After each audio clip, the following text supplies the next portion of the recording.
This collection of 911 calls is shocking, devastating, and frustrating.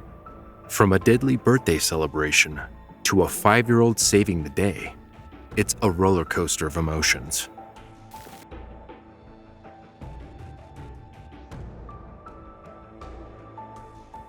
February 2020, Alicia Miller called 911 to report that she was drugged with a tainted cupcake by a woman named Juliet Parker. Parker posed as a baby photographer in an attempt to steal Miller's baby. McLeod, what's the address of the emergency?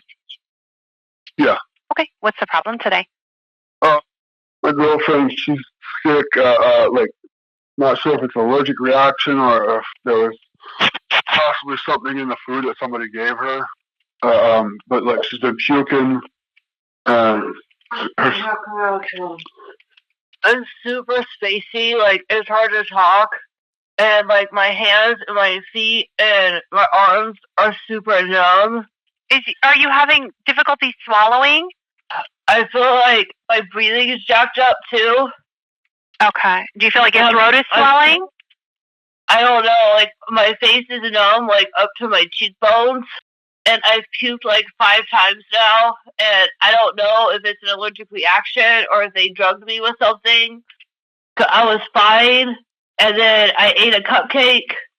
I ate one, I was fine. I ate another one, and then my face started instantly going numb. Okay. And then they kept asking if I was getting tired or not. Where was this at? Something's at my house. Like something's wrong with me. You think someone might have drugged you? Yeah, I don't When know did if this they drugged happen? me or at like 7 when I ate the cupcakes. Who are the people that might have drugged you? Where are they? They're gone now. They were my kids' photographer. Okay. They gave you the cupcake? Yeah. Okay. I'm telling you, something's wrong with me. Like, Okay. I don't feel good. Yeah, we're going to get somebody out there, okay? When did you have the cupcake? So it was about that same time frame. So she gave me a glass, and it ended up being wine, and I had a sip of that when I found out it was wine. And then she gave me the cupcakes. I ate one. It tastes fine. And then the second one, I instantly started feeling. Okay. Then you started getting the reaction. Have you ever reacted to food like this before? No. Okay. All right. What's your name? Alicia, ELYSIA. Alicia, did you also want the police to respond to report this? Not at the moment. I just need to figure out what's wrong with me. Okay. Because after they left, like I couldn't find my house keys or my car keys. Okay. So they were missing. Are you sure you don't want the police to also contact you? I guess they can. Yeah, that's PD, are you still on the line? Let me get you transferred back over to the police, okay, Alicia? Only because of the suspicious nature. Okay? So just a second here. Okay, thank you. Yeah, you bet. Alicia, go ahead and talk to my partner, okay? Okay. Hey there, Alicia. This is the police dispatch.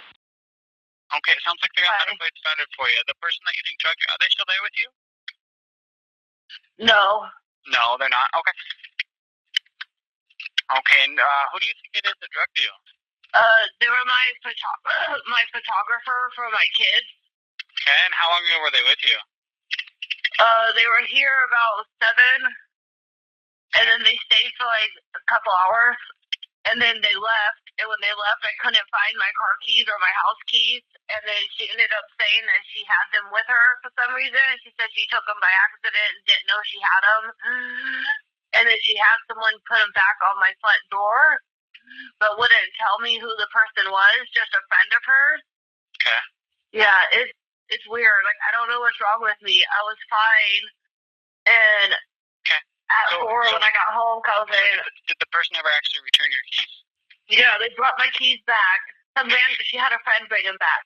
So you do have your keys, but though? I have my keys now, and I was fine until I ate a cupcake. And then after I ate the cupcake, I made a comment about my tongue and my face started tingling. And then it's gotten worse after that. And then they kept asking me if I was tired and how I was feeling. Okay. And then you think there was drugs in the cupcake? I think there was, or it was like an allergic reaction, something, but it's not adding up. Okay. Like there's something wrong. Okay, gotcha. What is your first and last name? Elisha, Elysia. Okay. Let me get a phone number for you, Alicia. You said it. Hold on. Hold on. Still there? Yeah. Okay. What's your photographer's name? Dude, what's her name? Oh, Juliet Parker. Juliet Parker, okay. Is she white, black, Asian, Hispanic? She's white. How old is she? 40-ish. 40s, okay. What's your date of birth? Okay. I'll go and let you go. Okay, I know you're having a hard time giving me info. If anything changes, just give us a call right back and let us know, okay? Okay, thank you. No problem, bye-bye. Alicia Miller was expecting to meet up with a photographer to have some memories snapped of her newborn child. Photos that she could look back on as her baby grew up. What she was not expecting was to be drugged with laced cupcakes and her newborn daughter almost stolen from her.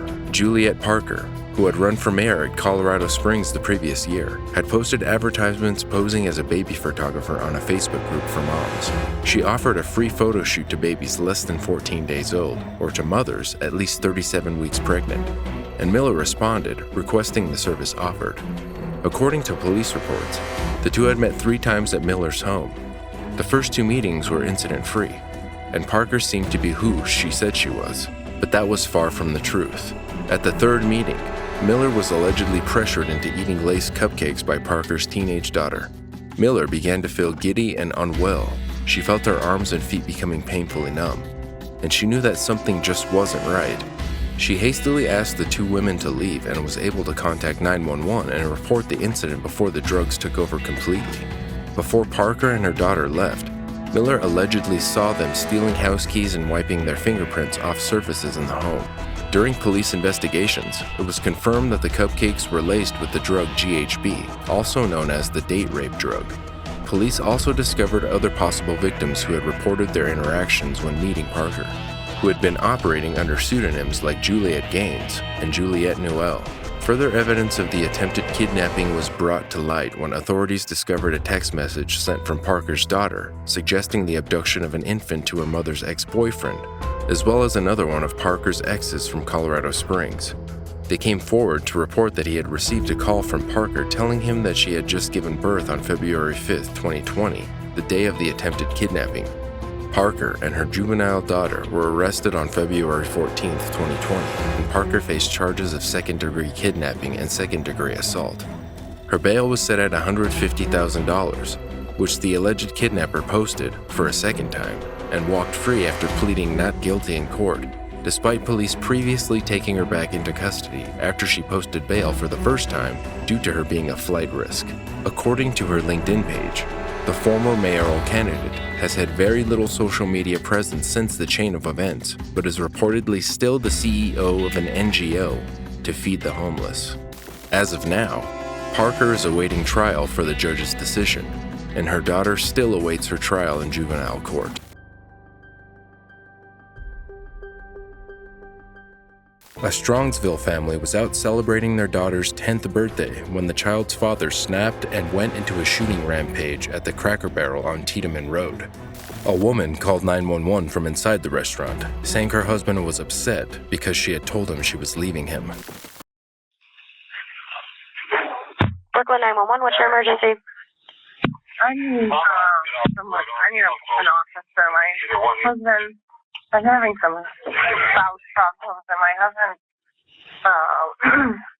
is like circling the restaurant we're at, and he wants to go home, but he's where he is. Okay, I'll respond. And we're circling the building. Hold on, where are you at, ma'am?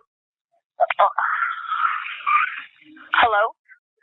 Hello. Where are you? At Crackle Barrel, I see there. Sorry. And he's circling the restaurant? Yeah. Did you go there together? Yeah. No, we get in separate cars. But you went to the restaurant together? Yeah. Okay, well, did you have an argument in the restaurant? Yeah. I told him that I was leaving him, and he went outside or whatever, and then he's circling the restaurant. And what is your name? Kate Allen. Kate? Yes. And what is his name? Kevin. Does he own any weapons? I don't know. Ma'am, he's your husband. Do you know if he owns any weapons? I'm not asking you. I know he does like a pellet gun and stuff. And he has a pellet gun at your house? Yeah, I'm not going home. I just want to get. That's not. I'm not asking you if you're going home. I'm asking you if he has any weapons, so that when my officers get there and stop him, they know what they're prepared for. Okay. Does he have any weapons on him that you know of, or own any that you know of? He does. Okay. I know. I saw some shotgun shells. He had a shotgun, but he told me he got rid of it. Okay, but he doesn't have the shotgun on him currently, correct? I don't know. I have no idea. Did you see the shotgun, ma'am? No, I saw the shotgun shells. You saw the shotgun shells on him? Yeah. What kind of car is he? It's a Jeep Liberty. What color? It's a gray. Hold on a second, ma'am. 10-4, 48, 53, 27. Cracker Barrel. As a female stating that she just informed her husband that she's leaving him. They got into an argument. They drove separately, but he refuses to leave the parking lot. He's just struggling, waiting for her to leave. He's in a Jeep Liberty. She states he does own a shotgun. She didn't see it on him, but she did see shotgun shells. What color is the Jeep? Gray. Hold on, he's calling my daughter right now. He's calling your daughter on the phone? Hello? Hello? Hello? Are you talking to me, or are you talking to your on your daughter's phone? I'm trying to talk to him. Okay, well, try and talk to me, not to him. Okay. Can you see a license plate on his vehicle, or do you know the license plate on his vehicle? No, I don't. I don't see him right now. But I don't see him right now. He's not in front of me. So I'm trying. What is his first name? Kevin. Allen is the last name? Yeah, he's here, and the police are here too. I have to. All right, wait in the lobby for the officers. Do not go outside. Let them talk to him, okay? Ma'am? Brooklyn 911, what's your emergency?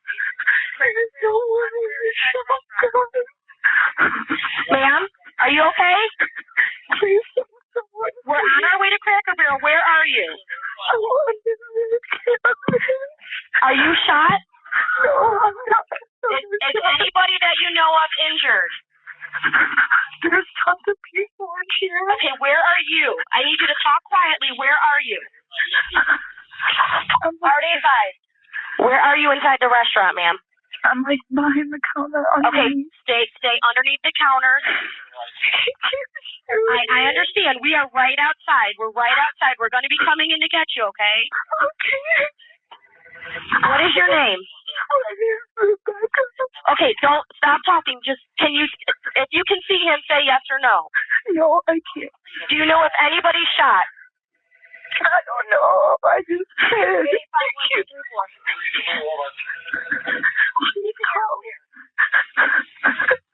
Okay, ma'am, we are right outside. I need you to calm down for me, okay? Okay. Can you see if anybody's injured from where you're at? I don't want you to shoot his kids. See what? He's trying to shoot his kids? Family. What is your first name? My name is Rebecca. What? What is your name?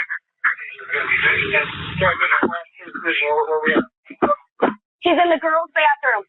Fire, I'm not going to be able to talk to you. I have a hostage on the phone and people online. He's in the restaurant. There's people still under the counter. They don't know where he's at.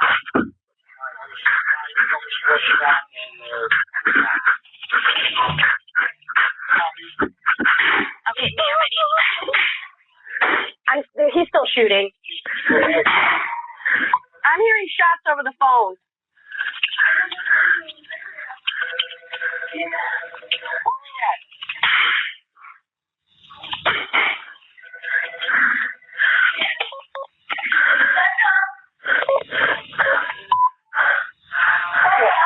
What? I don't know where he's at. I'm right here. I'm over here. Yeah. Brooklyn, please, Graves. Ma'am, just stay under the counter. Brooklyn, please. I'm under it.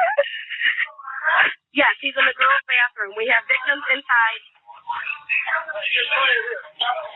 Hold on. Ma'am, relax. Stop. Stay under the counter. I'm under. Okay. Fire, I cannot copy you. I have his records. What's that? I cashed him out earlier, the same guy. I know. We were on our way to talk to him, okay?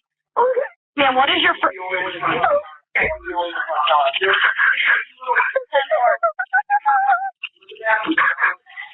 Ma'am, do you see my officers in there? No, I'm just in the corner. Okay, listen, I just need you to stay underneath the counter until the officers come get you, okay? Okay. Fight counter. What's that?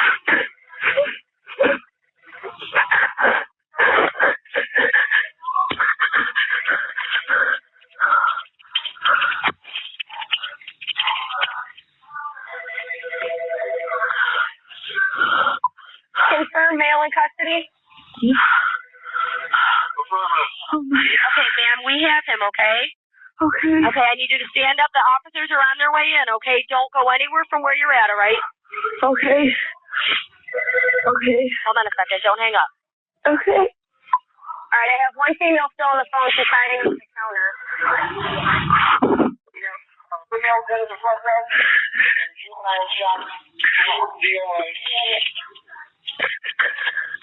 Okay, I have officers in there, okay, ma'am? What is your first name again?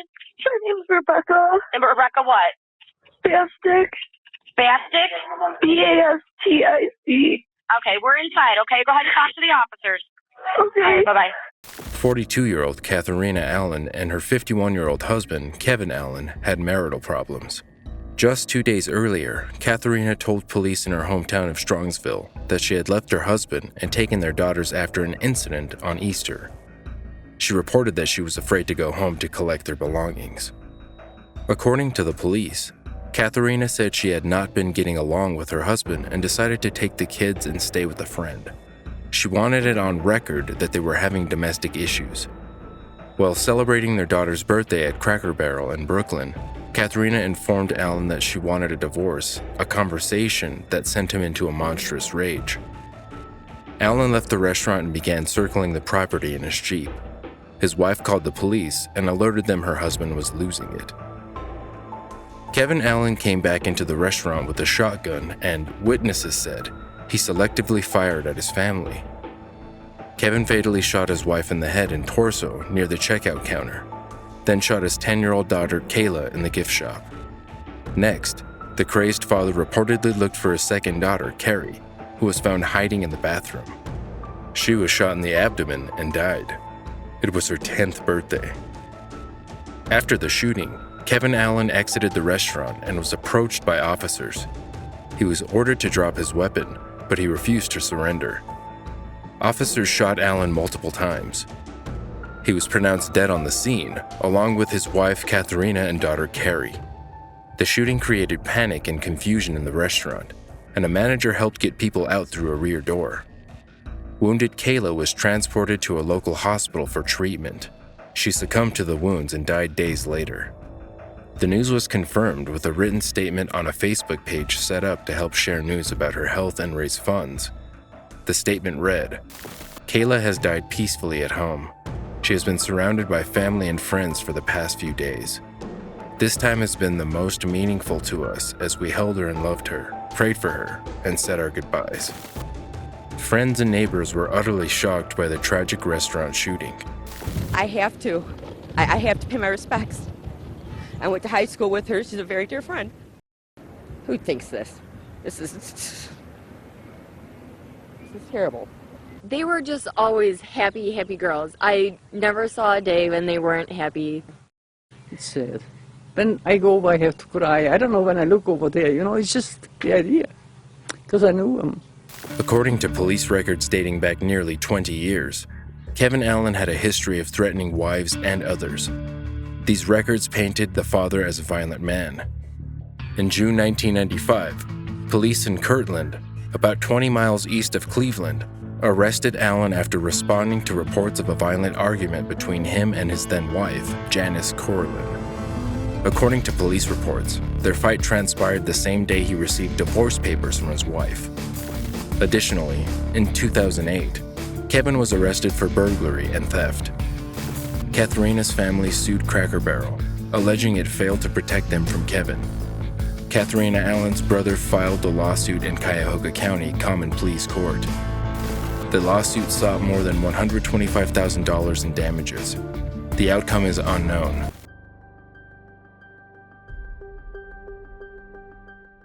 Neighbors described 60-year-old Gerald Hardy and his 55-year-old wife, Jolene, as a quiet couple with a penchant for elaborate Halloween and Christmas decorations. However, the events of Thursday, July 16, 2009, would show you that you can never judge a book by its cover. Just after 4 p.m., Jolene Hardy went to one of her neighbors and asked them to call 911. Okay, and when you say he's down, what do you mean? She says he's cold and he's not breathing. She says she's been trying to give him CPR. Okay. Is there any way you can get a phone, a cell phone, or something over there to him? Yeah, well, I tell you what, I'm giving it to her right here. Here she is, right here. Okay. About a year ago, they text police to stop me in the middle of the night going up toward Raleigh. Hello, ma'am? Yes, ma'am. Okay. Can you get in there with him? I've been there trying to do mouth to mouth, but he's cold and stiff. Really cold and stiff. And I've been gone all day hunting for him because he's got a lot of mental problems and he likes to go down to Durham and Raleigh. And he was picked up, well, wasn't picked up, but he was stopped by the Apex police about a year ago because it was like 4 a.m. and he was out there. Okay, so you're not going to go to the gang areas and get killed because he doesn't want to die of his lymphoma. Okay. Do you have a cell phone at all, ma'am? Yeah, but it died. It died? Okay, what's your name? Jolene Hardy. Jolene Harvey? Hardy, Hardy. Okay. All right. At last you were with him. I'm just going to ask you some questions. How old is he? He's 60 years old. Okay. Please sit down before I fall down. Okay, I have them on the way to you. I'm just going to talk to you while they're on the way. And I'm at my neighbor's house right now because I tried all that time to resuscitate him, and he's so cold and I couldn't stand it anymore. So I came over here because it finally dawned on me I wasn't getting anywhere with it. And he just got colder, so Okay. I've been hunting for him all last night and all day. I haven't had any sleep. He's been doing these things for 6 years since he got the lymphoma. Okay, last you were over there with him, was he awake? No, he was as cold as a bone. And was he breathing? No, he's stiff and cold as a bone. And I went and blew in his mouth and nothing happens because his chest don't rise or nothing because he's already cold. Okay. Yeah. Do you think he's beyond any help? Oh, God, yes. Okay. I've never seen a dead person outside of a coffin. Okay. And then I had to put my mouth on his, and it was so cold, and he's got his teeth all knocked out, and he's all beat up looking. His teeth are knocked out, and he's beat up looking? Yes, because he hangs out.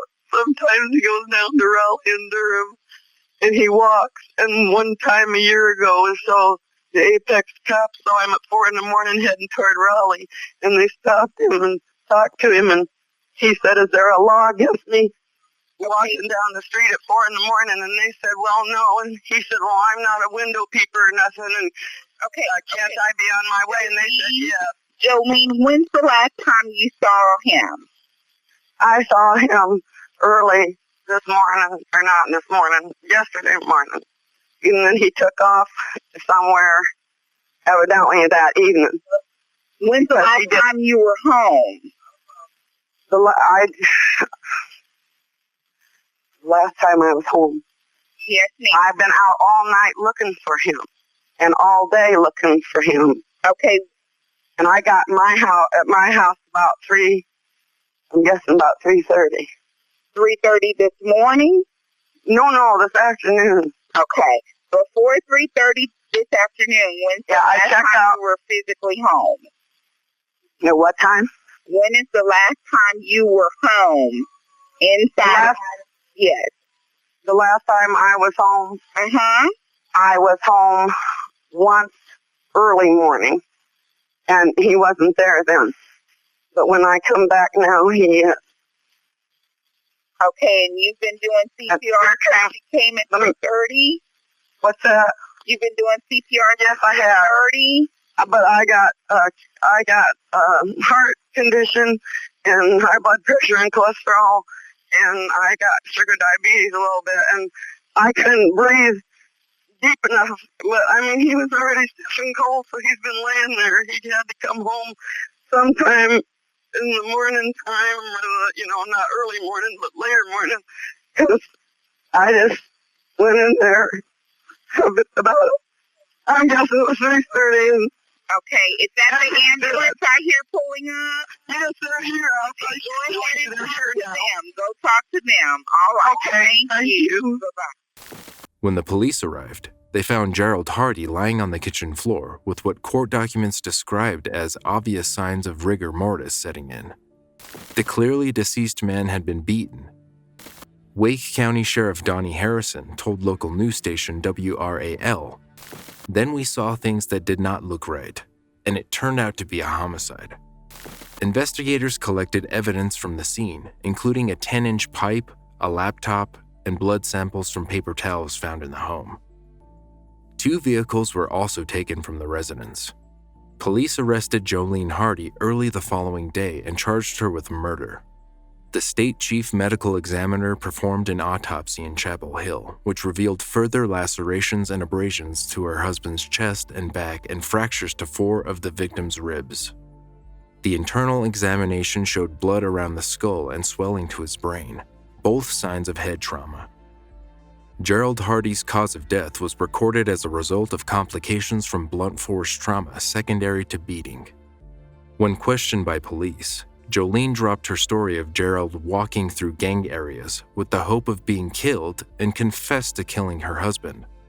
She told officers that she and Gerald had gotten into a fight and she had hit him in his face, head, and body with a hammer.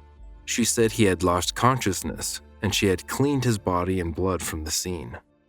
Jolene and Gerald had 2 sons and a daughter and lived in the exclusive Perney Court in the town of Apex in Wake County, North Carolina.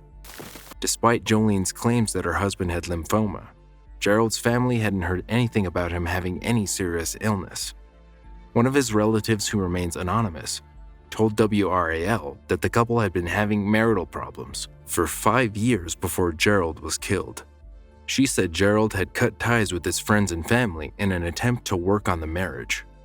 My brother had tried very hard to make his marriage work. That's why he gave up his family and his job and all the friends he had before he married. Just over a year before Gerald was killed, he filed a quit deed and gave ownership of the home to Jolene Hardy for $1.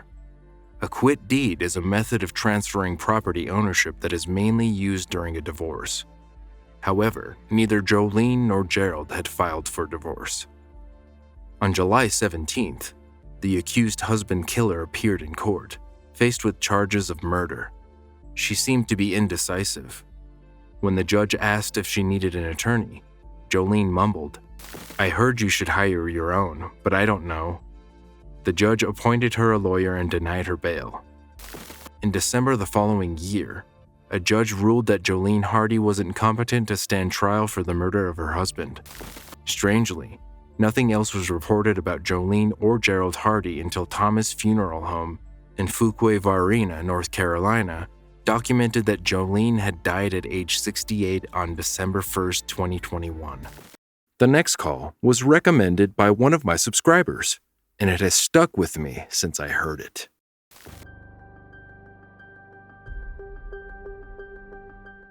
Days after getting discharged from drug rehab, Rabin Keffer began treatment at Newport News Behavioral Health Center.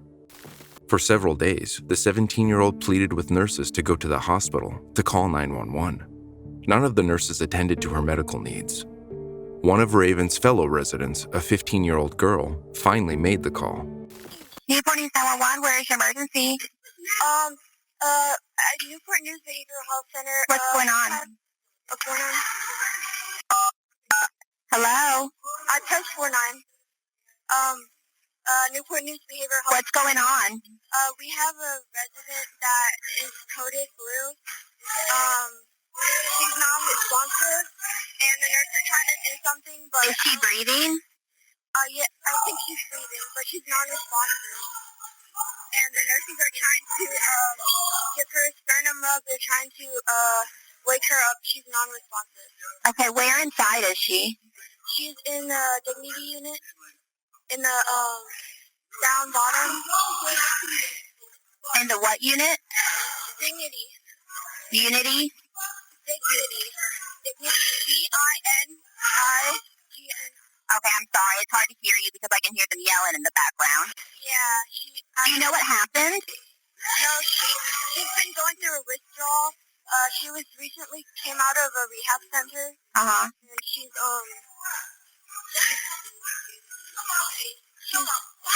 okay, she's sorry, I'm panicking. It's okay. It's okay. The nurses are trying to help her, but I just had to call because I don't trust it.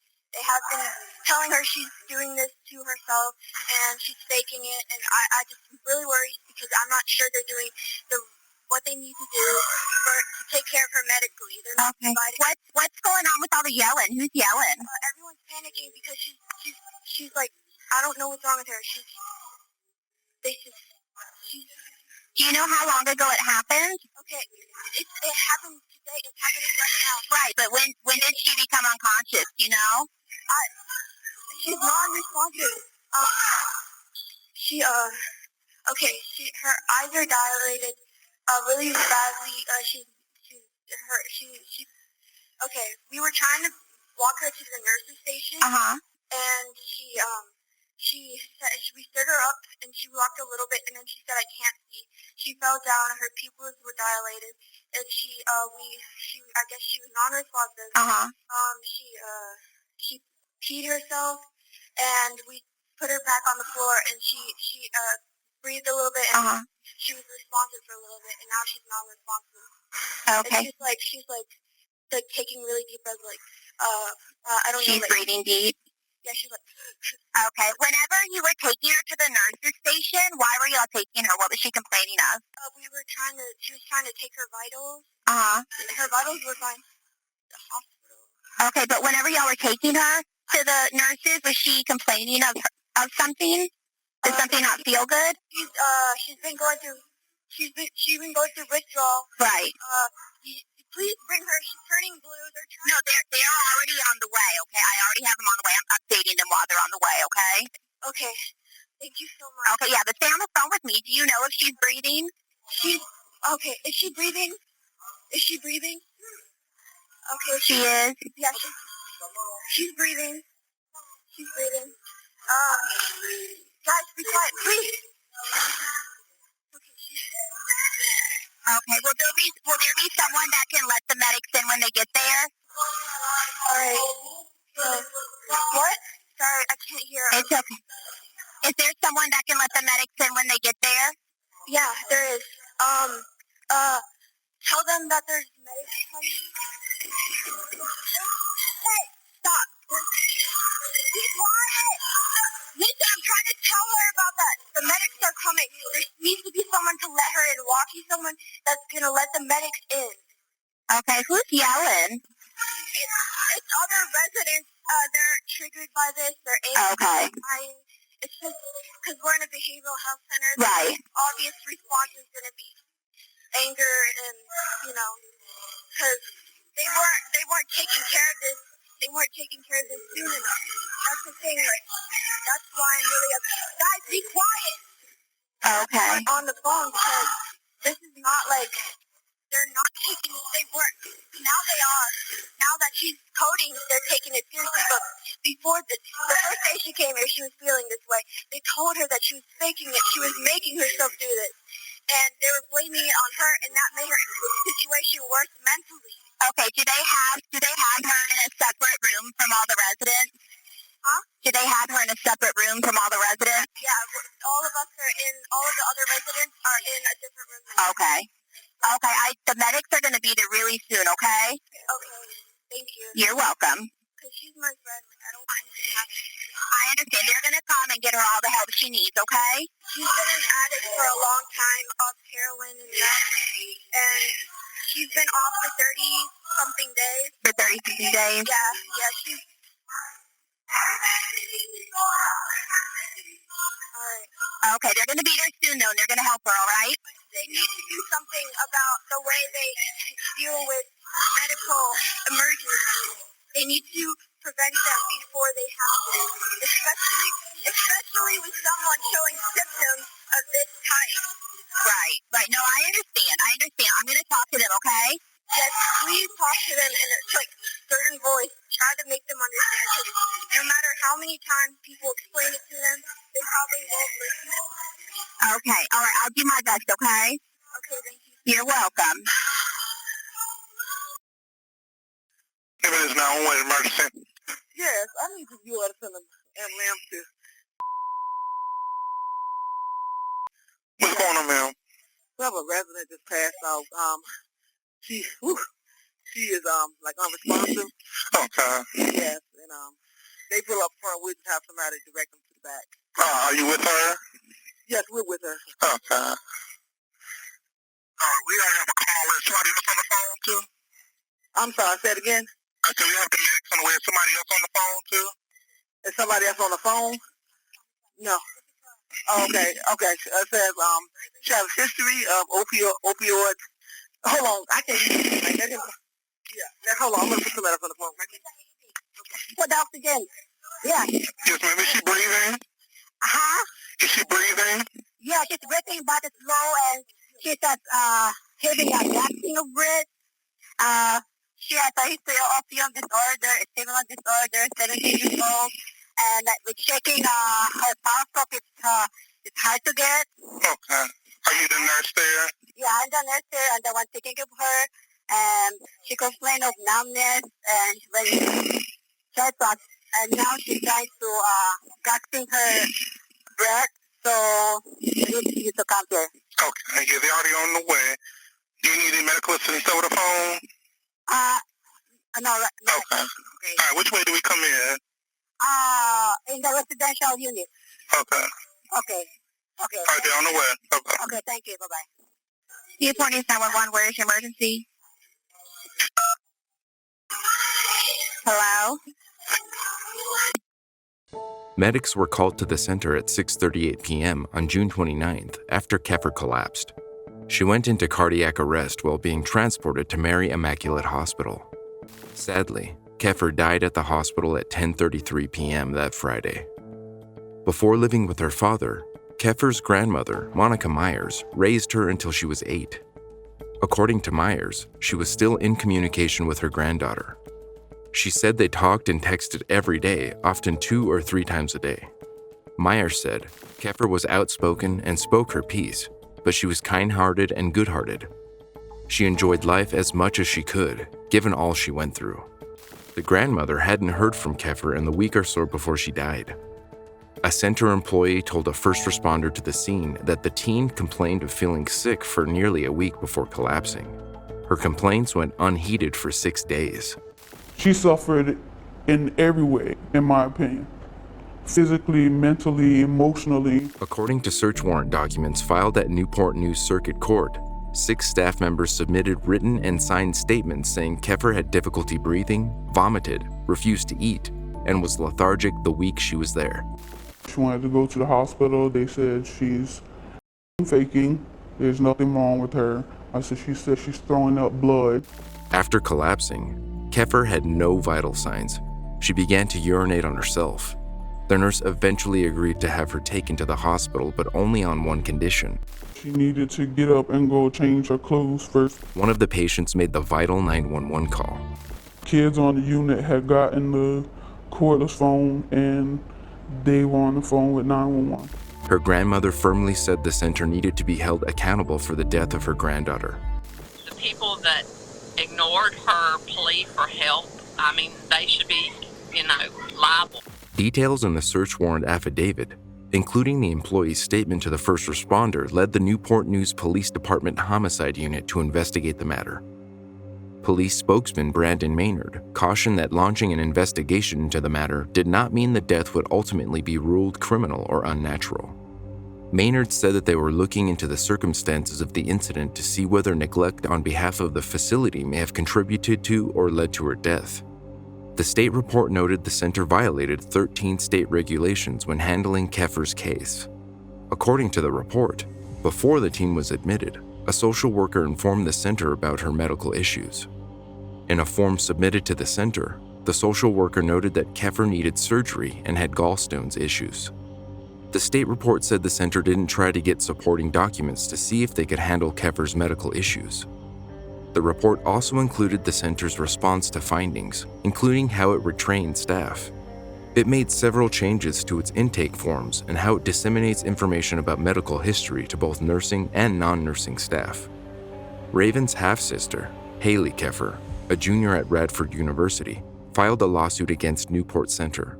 The lawsuit contended Raven's pleas for help were ignored for days by center staffers, and that her death was utterly preventable. She said, "They need to do something with that place.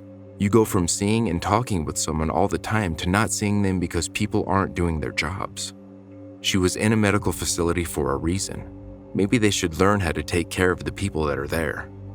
The Virginia Department of Behavioral Health and Developmental Service closed its investigation into her death. The original lawsuit was withdrawn and will be refiled soon with additional attorney representation. It concluded the facility failed to provide adequate care for her. 3 years later, a nurse who was disciplined for her involvement is being held accountable by the Virginia Board of Nursing. It put her on a year-long probation, and for the first 6 months she can only practice nursing in a VBN-approved setting under an on-site nurse with an unrestricted license. The nurse must also submit quarterly reports including her current address, contact information, and employment status. Additionally, a supervisor must provide reports to the VBN about her performance, documentation keeping, and clinical judgment.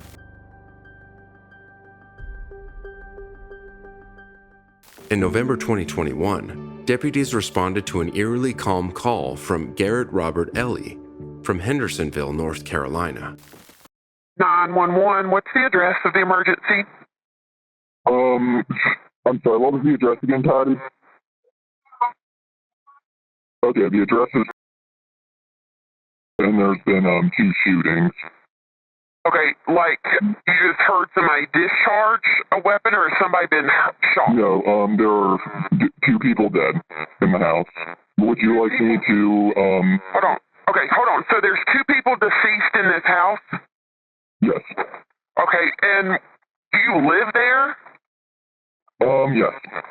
Okay, who are these people? One of them was my father, and the other one was my uncle.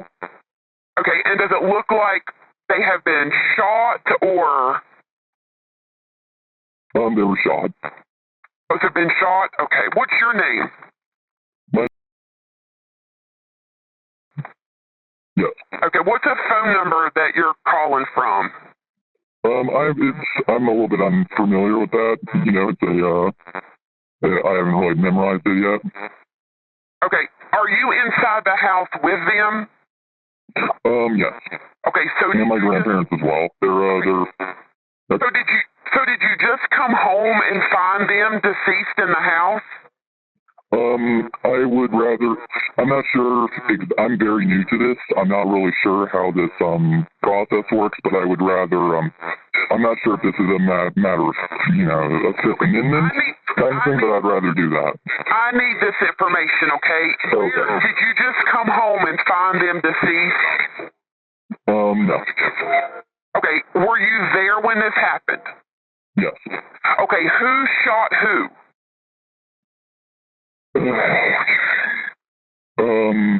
I shot them both. Okay, so you're the one that you shot both of them. Where is the gun? The gun is on the bed beside me, but I could leave it there. No, just leave the gun on the bed, okay? Okay. Okay. And what kind of gun is it? It is a 7.62 a 308 Galil. Okay, so it's a 308.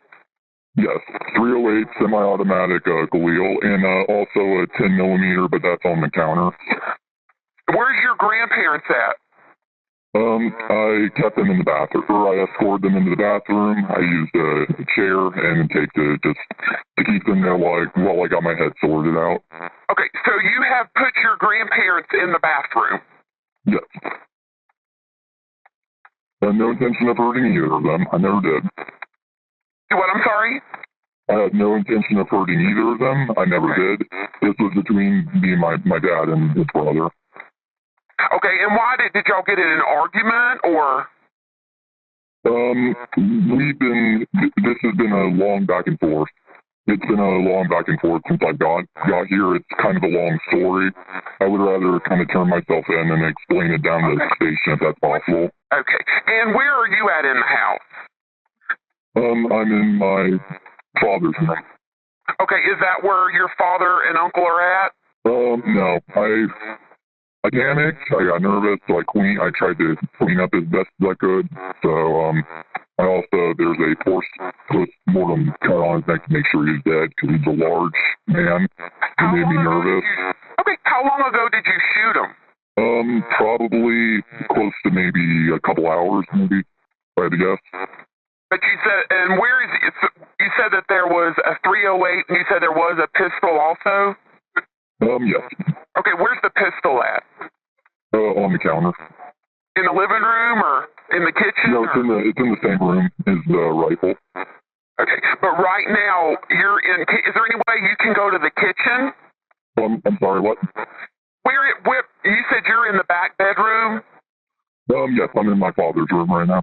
Okay, where is the bedroom in relation to where your father and them are at?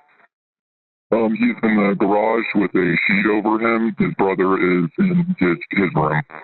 Okay, so your father, what's your father's name? Okay, and he is in the garage? Yes. And you put a sheet over him? Yes. And your uncle is where? He's in his room. Okay, and what's your uncle's name? And he's in the bedroom? Yes. And are your grandparents okay? Yeah, they're fine. I didn't hurt them at all. Have you checked on them lately? Yeah, I saw them a short time ago. Okay, and did y'all get into an argument or something? No, it's like I said, this is somewhere to be explained. It's a very long feud between me and him. There's a lot of death threats back and forth between each other over the years, frankly, and, it's kind of blew up tonight. Is there any way that you can go outside the house? Yes. Would you like me to wear something brightly lit or something to... No, what do you... Okay, do not have anything in your hands. I want you to stay on the phone with me. Do not have anything in your hands. And when you go out the front door. I understand. Would you like me to wait in the driveway then? Well, I need you to make sure, though, your hands are up. If you can put the phone, on your shoulder, but make sure the officer can see your hands, please. I understand. Okay, are you going that way now? Yes, ma'am. Okay. Okay, you told me you'd like me to stay on the phone with you. All right, Patty, I'm gonna go wait for the police to show up and come. Do you see the officer? You kind of scared me a little bit. I'm talking to my grandparents. And you kind of scared me a little bit when you said you wanted to shoot me, though. That makes me kind of nervous, Patty. Okay, I'm leaving the gun. Turn the porch light on. Can you turn the porch light on? I'm sorry, what was that? Can you turn the porch light on? Oh, okay. I'm sorry. I'm trying to let my grandparents out of the bathroom. I had the door. Just leave your grandparents in there right now. I need you to go and turn on the front porch light and walk out the door, but nothing in your hands. Okay. Are you outside yet? Yes, I'm going outside right now. Okay, you're walking out the door. Is the light on?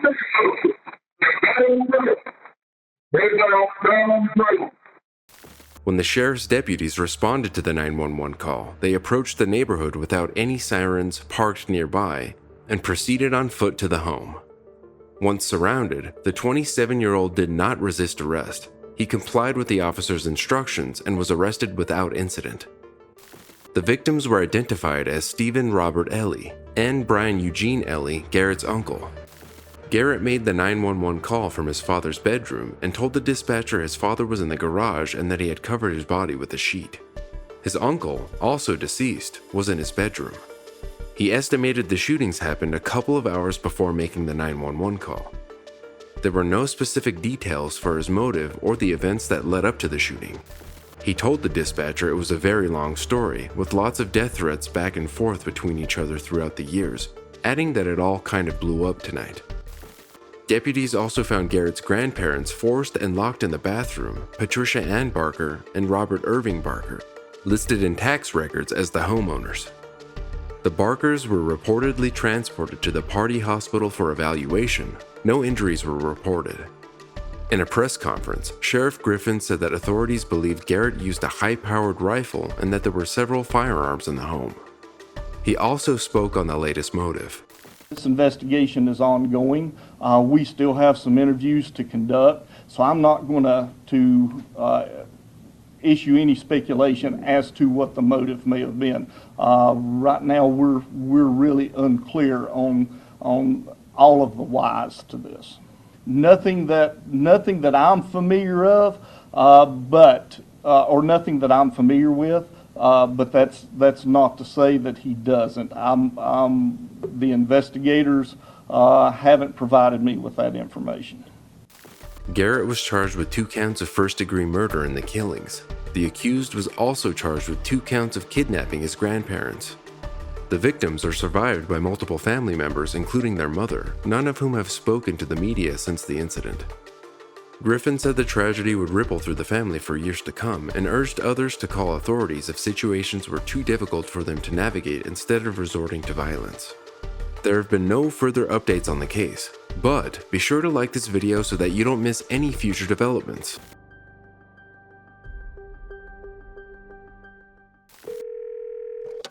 This 911 call has been met with disappointment in the dispatcher's response. A well-meaning citizen called in to report 2 fugitives, but the call was not handled the way many expected. Detroit 911, what is the address of the emergency? Repeat the address for verification. What's the corner across the street? Lafayette and Bellevue. Tell me exactly what happened. The people the parents of the shooter that are running away, they're here. Sir, I'm not sure what you're referring to. You have to be more specific. Yep. Tell me exactly what happened at the location. What's going on now? Okay, so the Oakland shooter, the kid, has the 2 parents that are on the run right now, and it said, Oakland County said, call if you see anything.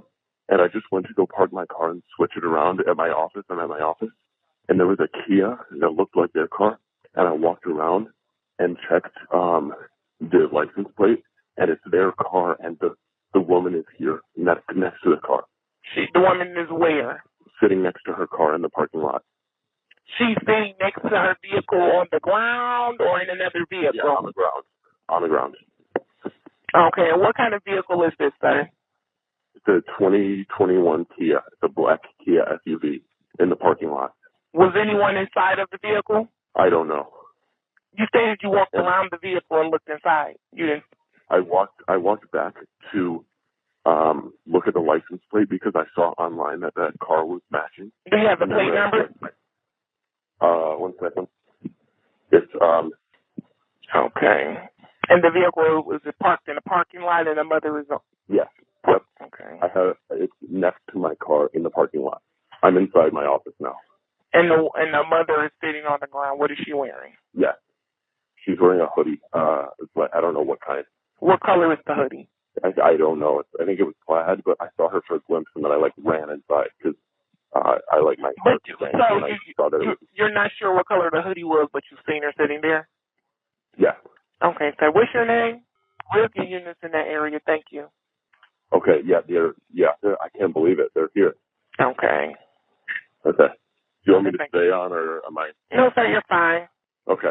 All right. Yeah, they're here. That's crazy. Like, that's who the people are looking for. Okay, so they'll be there shortly, sir. Thank you. Okay, thanks. Bye. In the aftermath of the devastating event at Oxford High School, unexpected developments arose in the case.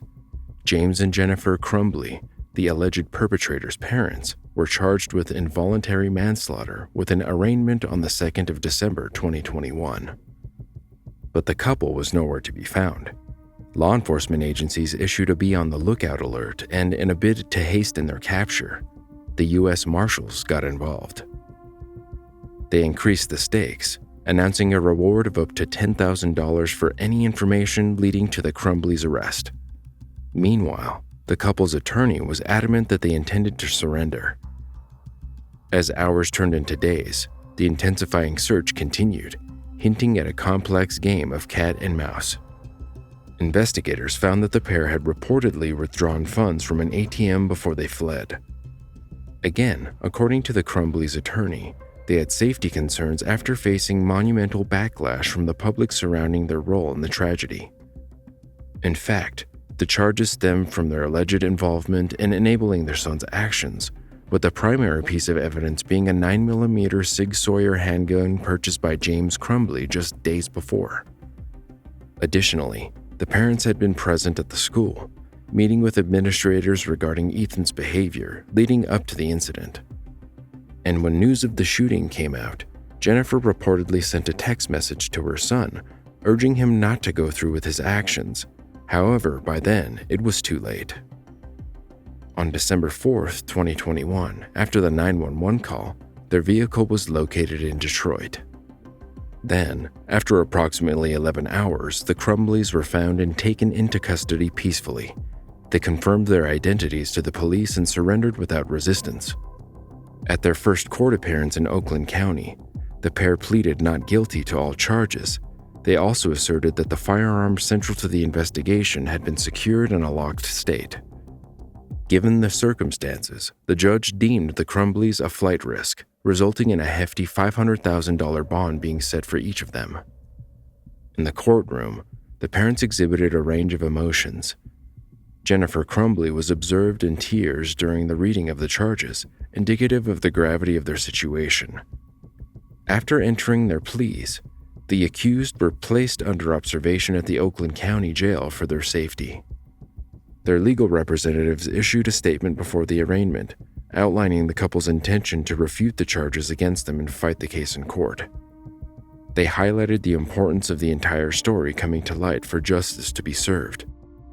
All 3 cases are still ongoing.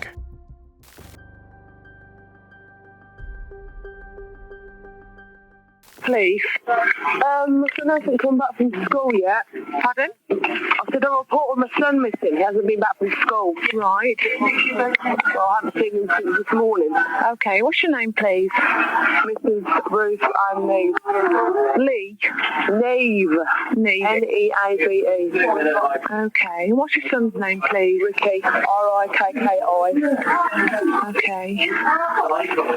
How old is your son? 6. Okay, and what time was the last time you saw him? When he went to school. Was this morning? Yeah. Okay. What school did he go to? Welland. Okay. Welland Primary. Right, what's your address, please? Okay. Right, what was he wearing? School uniform, white shirt. I don't know. I think a little blue coat. Yeah. His usual coat he wears. He hasn't even worn today. Okay, white. So it's a white shirt. What kind of trousers? He ain't got his silver on.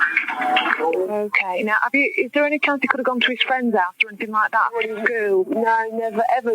He's never turned around and done this before, never.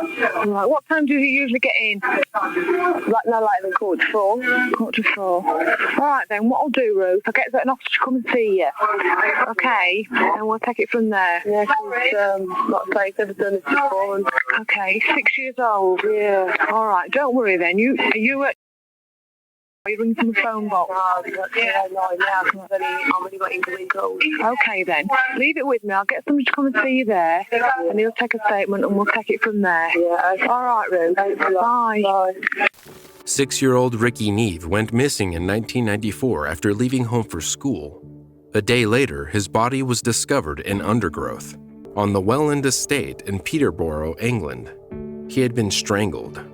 How did it take nearly 3 decades for the killer, who was 13 at the time, to be brought to justice?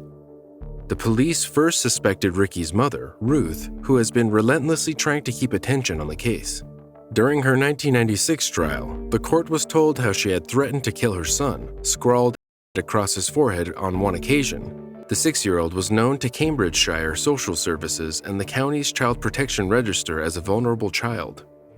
But while she was jailed for 7 years for child cruelty, Ruth was cleared of his murder. The mother would later claim that she was bullied into admission. The head of the local major crime unit at the time, Paul Fullwood, agreed to meeting with the Neve family in 2014. After hearing the evidence and reviewing the police work, Fullwood came out of retirement to see out the case. He organized a cold case investigation with a new team made up of staff not involved in the original investigation. Some issues they encountered are common in cold case reviews, such as dead witnesses or faded memories. And there were issues with some of the evidence as well. For example, some of Ricky's clothing was returned to Ruth Neve's solicitors after her 1996 trial. Additionally, the bin the clothes were initially found in had been stored in the underground car park at Thorpe Wood Police Station in Peterborough. Back in 1994, sticky tape was used to collect fibers from clothing. The new team came across an envelope containing samples of Ricky's clothing and DNA linked to their new suspect, James Watson, who was spotted playing with the missing child that day. When he was questioned this time, his story changed. Originally, Watson had said he might have lifted Ricky up in the air to help him see over a fence, but footage from 1994 showed the estate had been redeveloped, making that impossible. However, the cold case team knew that the DNA discovery alone was not enough to secure a conviction and started to pull other pieces of evidence together. They found evidence that Watson, who was 41 years old by then, had inappropriately touched a 5-year-old when he was about 11 or 12, and a previous partner had complained about him strangling her during. 2 teachers revealed how, on the day after Ricky's murder, Watson had photocopied the front page of the Peterborough Evening Telegraph, which was centered on the case, something unnatural for a 13-year-old. In April 2016, 22 years later, James Watson was arrested on suspicion of murder. By then, he was a serial offender with a criminal record, including an arson attack at a police station. Despite this, Watson was released on bail and left the UK 3 months later. The convict traveled Europe until he was eventually re-arrested near the British Embassy in Lisbon. Prosecutors felt there was not enough evidence to charge him with Ricky's murder. However, that decision was overturned after Ricky's family lodged an appeal under the Victim's Right to Review scheme. A senior prosecutor later said that the breakfast cereal Weetabix held the key to bringing the killer to justice after 27 years. What had seemed like a small clue all those years ago would actually be a game changer. Ricky had breakfast at around 9:30 a.m. on the day of his murder, and he died within 2 hours of that. At first, it was believed he had been killed later in the day. This evidence could have cleared Ruth early on and turned the attention to the real murderer. As a result of the cold case team's investigation, James Watson was convicted in April 2022 and jailed for a minimum of 15 years. Of course, the frustration of waiting 28 years for justice remains unforgivable for the family. Next, listen as a hoax 911 call giving police the wrong information leaves a 42-year-old dead in a parking lot.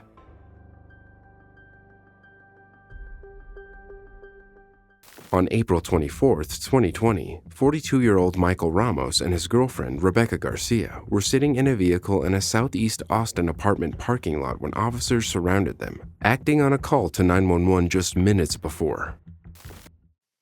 Austin 911, do you need police, fire, or EMS? Police. Okay, to what address or location? I'm sorry, you said... Yeah. Okay, hold on just one moment, please. Okay.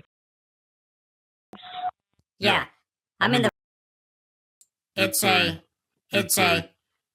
gold and black Prius outside. I'm sorry, the phone is real muffled. I couldn't hear what you were saying. I can barely hear you. Okay, I need you to start over. I couldn't understand anything you were saying. What's going on? They're in the car smoking crack and cooking meth. Okay, what color and type of vehicle is it? It's a gold Prius. It's a gold Prius with a Hispanic man and a Hispanic woman. They got toilet paper in the front. Toilet paper in the front dash window. And I'm seeing him with a gun. He had a gun too. You said a gold and black Prius? Yes, and he has a gun. He has a gun to this lady. You see him holding one to her? Yes, I see him holding a gun, ma'am. Is he doing that right now? Yes. Just one moment. Is he pointing it at her? He's holding it up. He's holding it up, or is he pointing it at her?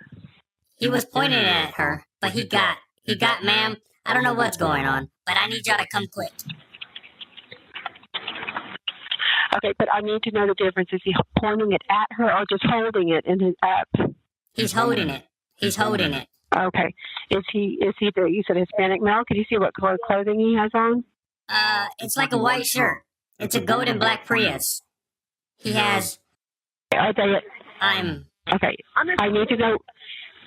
I understand. I already have officers en route. I'm trying to get this information to them. Where at in the parking lot? Is he by a particular building number or... Okay. I can't understand anything you're saying. You're pulling the phone away or something. The first left. It's going to be the first left. When you enter the apartments? Yes. It's going to be the first left. It's going to be the first left. Soon after, officers arrived on the scene and surrounded the gold Prius. Body cam footage released months after the incident showed officers telling Michael to get out of his car, raise his shirt, and hold his hands up. Step out of the car, walk out, walk out, walk out towards me. Come, keep coming, stop right there, I want you to lift up your shirt from your shoulders, turn around, slowly turn around in a circle. Slowly turn around in a circle. Keep going, stop. Officer Mitchell Piper then shot an impact munition, referred to by police as less lethal, filled with lead pellets. After this, scared for his life, Michael got back into his car and tried to drive away. In an attempt to stop him, Officer Christopher Taylor fired 3 shots at the vehicle, hitting the 42-year-old. Hours later, Michael Ramos died in the hospital. However, despite the 911 caller giving them the precise location of the car and telling dispatchers both were using drugs and that Michael had a gun, no evidence of this was found on the scene.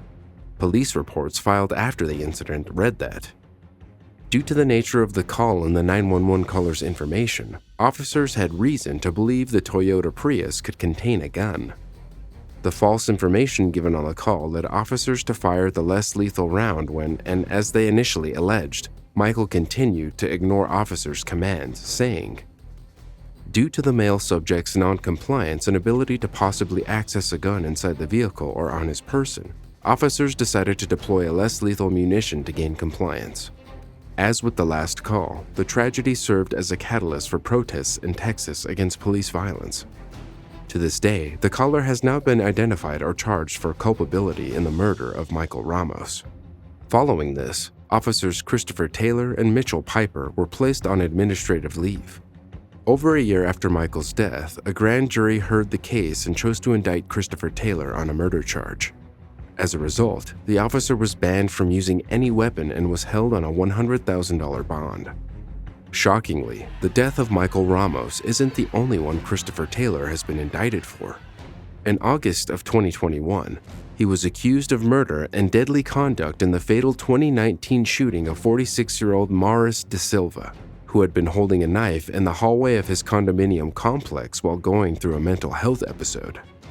Though neither trial has happened yet, in early 2023, a judge rejected a motion filed by his defense, arguing that Christopher Taylor should be protected with qualified immunity since he feared for his life.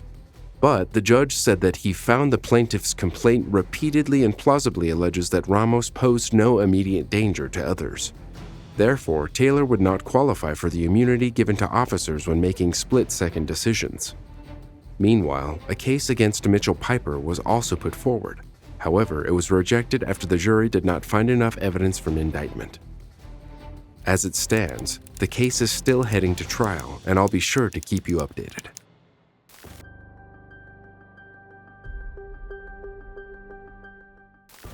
Seven-year-old Trinity Hurd went to bed early on November 10th, 2021.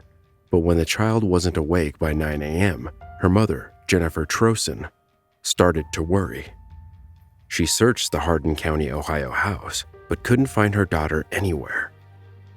In a state of panic and distress, she called 911. 911, where's your emergency? I woke up, my daughter's not in her bed, and I can't find her. What's the address, honey? Okay, just a second. I don't know what the heck is going on. Okay. I'm sorry, but there's no calming down at this point. I done Honey, searched my I entire get house. it. Don't worry about it. It's okay. I just don't understand where she How could have old? gone. How old is she? 7. She's 7. Okay. I don't know why she would get up and walk out of my house. I don't know why. I don't know when. Everybody was in bed and accounted for. The boys got up just like normal. I thought she might have slept in. I went to go wake her, and she is just gone. Okay. What's your name? Jennifer. What's your name? Jennifer. And your last name? Trosin. Can you spell for me? I'm so sorry. Trosin. Oh, okay. And a good callback number for you? Yeah. 74? Yeah. You know what she had on? No, I don't. I can't remember what she wore to bed last night. So, did you just find this out? You just got up? Yeah. Well, no, I've been up since 6, so I haven't heard anything or anybody get up except for the boys. And then here it is 9 o'clock, and she's not awake. And usually she's my early riser, and I don't know what's wrong. And so I went to go get her from her room, and she's just not there. Okay, just a moment, just a minute. Okay, I just want you to stay on the line with me a minute, okay? I'm freaking out. How tall is she? Can you get a picture out? I'm going to send Ken TV to you. What? Just a moment. Just a second. Central to K16. Central to K16. Hey, I need you to go to missing 7-year-old little girl. Mom just went in her bedroom. She's not in bed. I'm still trying to get some things. Bye. Okay. Oh my God. I don't understand. Where would she have gone? Okay, I want to get some information from you. You said she's 48 inches tall? She's a little shorter than that. I'm not exactly sure how tall she is, but she only weighs like 57 pounds. She's got brown hair, brown eyes. I just don't understand. She never leaves the house. Get inside, please. It's cold out here. Okay. Last seen when she went to bed last night, right? Yeah.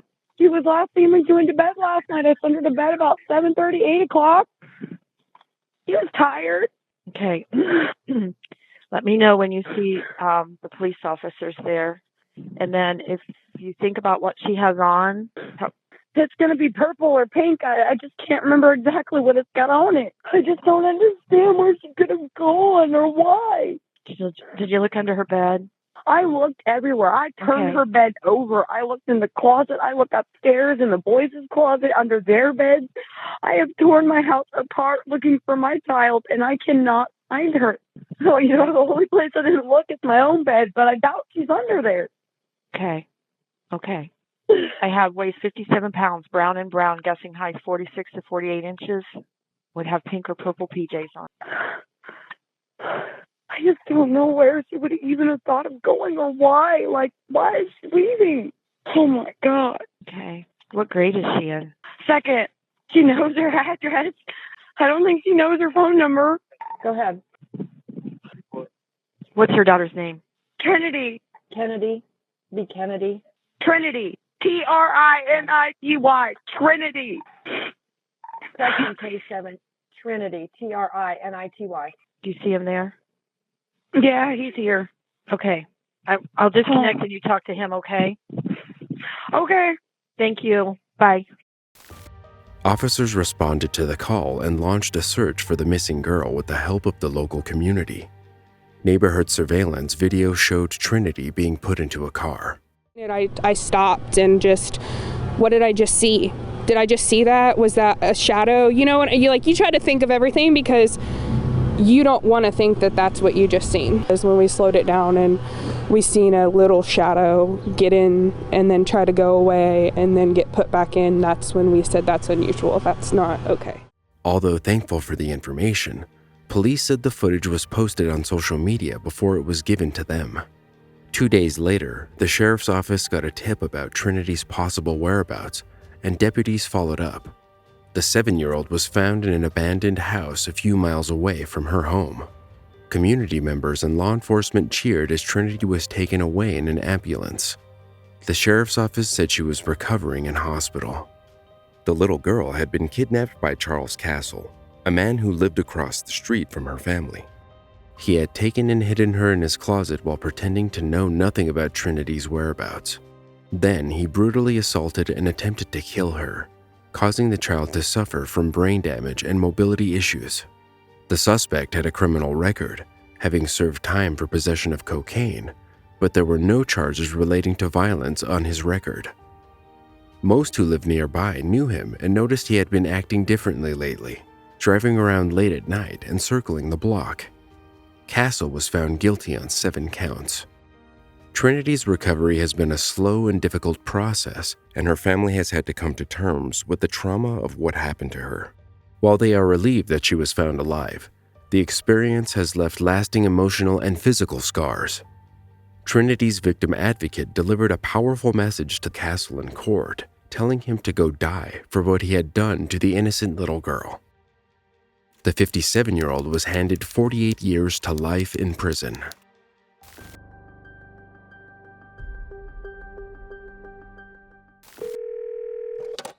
This dispatcher hung up on a man who had just found his mother dead.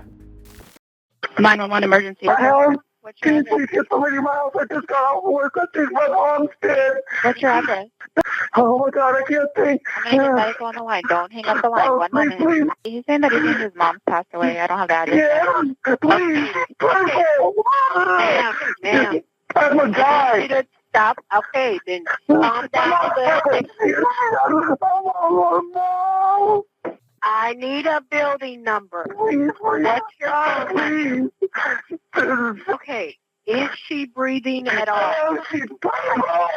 Okay, you don't have to holler at me. I didn't do it. Okay? Bye.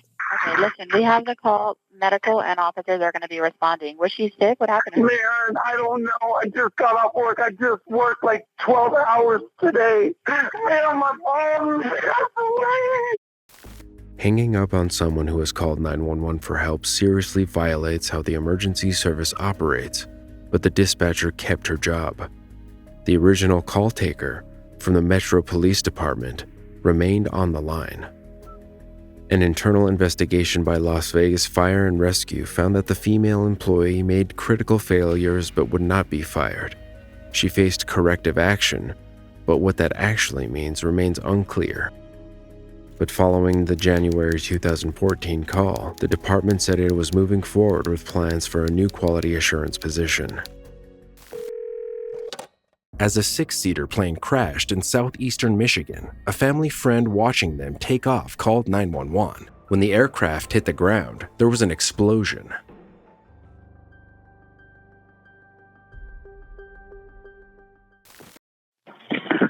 Overshot. 911. There's been a plane crash at Ray Airport. Hello? Been a plane crash at Ray Airport. There was a plane crash? Township. Plane crash, Ray Airport in Ray, Michigan. What kind of, a big plane, little plane? A little plane of Beechcraft Bonanza. You see smoke and flames and stuff? Yeah. Yes. We need help. Are you on the airport or are you a neighbor? I'm on the airport. Are you a worker there? No, I'm a friend that just took off and crashed. It was your friend that took off and crashed? Yes. Oh my God. Do you know the tail number on the plane or anything like that about the plane? All right, hold on. Take a big deep breath.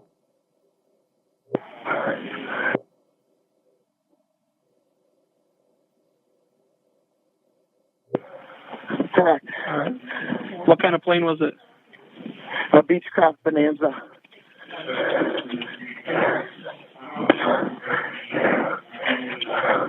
Now, what's your name and your phone number, brother?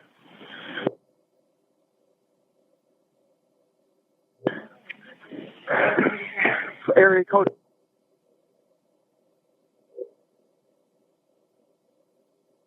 Did he crash on the runway or is he off into the field? Off the runway. Off to the runway. Was he up in the air or did he just get out? Yeah, he was up in the air. How high would you say?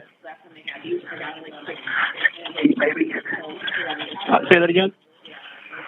50 feet.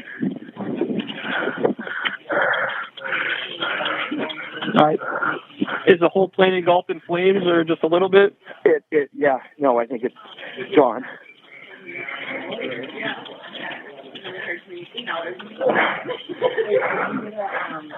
I got it. Everyone rushing him in, okay? Just stay on the phone with me. They're on the west side of the airport. West side of the airport. Was anyone else inside of the plane with them?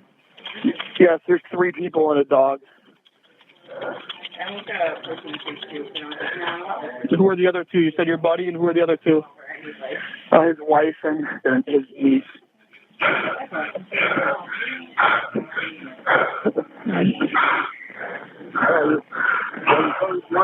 Yes, I'm on the phone. Who is that? Is that a worker? It's another pilot that was out here. Okay. You don't see anyone crawling out of the debris or anything? They're out in the woods. The plane is in the woods? The plane is in the woods, yeah. Okay. On the west side of the runway, correct? On the west side of the airport, yeah. Okay.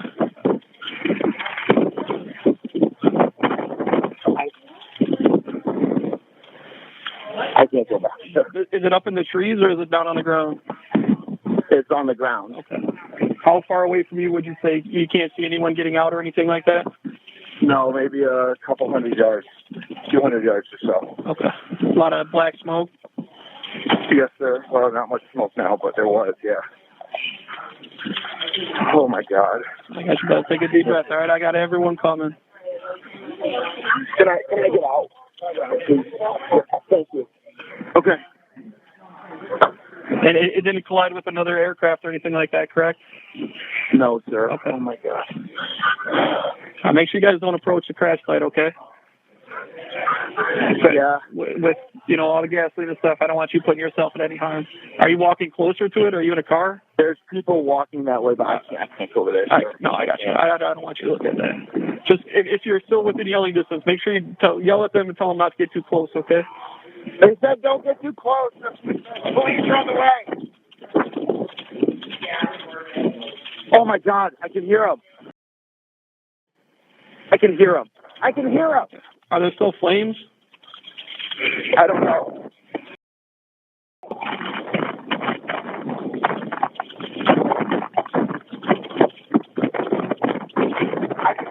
I got you.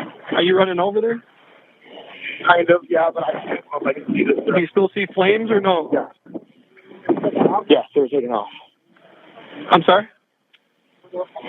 A Bonanza. Bonanza? 830. Yes. Is the plane still on fire or no? Smoke.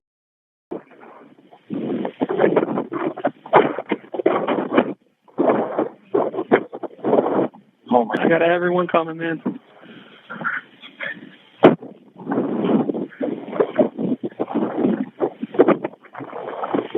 Oh, my God, they're screaming. I don't know what to do. I got everyone coming, okay?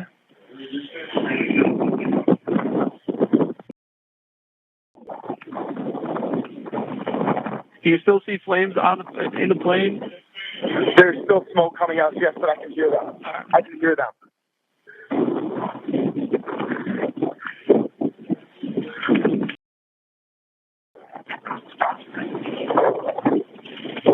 Are you?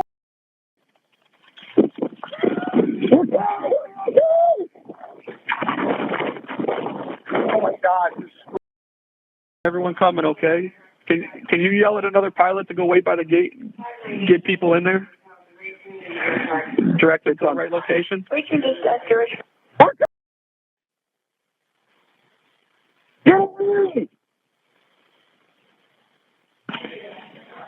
Oh, my God. Please hurry. I got everyone. Jared, all right? Just stay on the line with me. Keep me updated. I got a trooper that should be there already. Tell him to come to the end of the runway. End of the runway?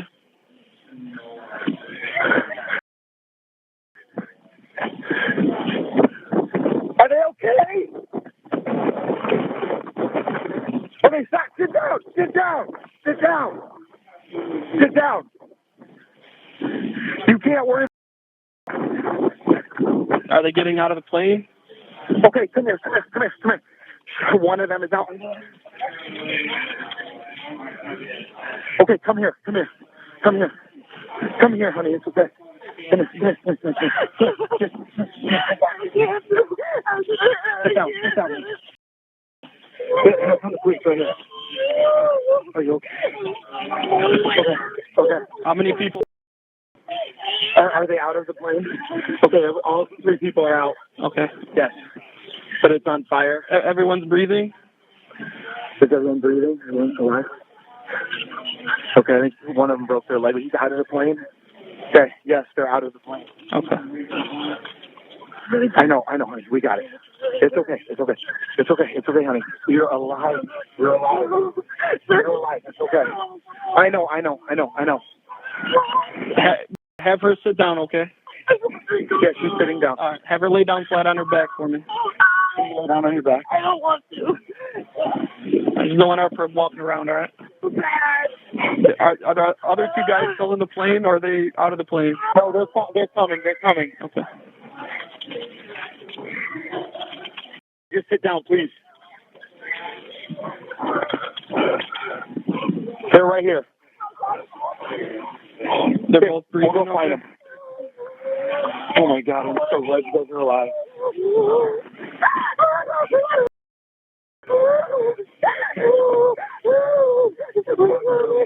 He's okay. All right, the police are here, sir. All right, go ahead and talk to them. We're going to help you out, all right? Okay, thank you. Bye. 17-year-old Sienna from Atlanta, Georgia was traveling with her uncle Ronnie Kamal and his wife, a 4-time Olympian, Shireen Najim, in a 6-seater plane in July 2022. The trio had just fueled up and taken off when Sienna realized something was wrong. According to the teen, the plane started shifting and wobbling irregularly, and she knew it wasn't just turbulence or weather. She soon realized that they were about to crash. All I really remember is realizing something was wrong, and then we were crashing. Ronnie, an experienced pilot, was able to carry out a controlled crash, which Sienna credits with saving their lives. Rescuers arrived at the scene to find a large black plume of smoke coming from the plane, which had crashed into a tree line.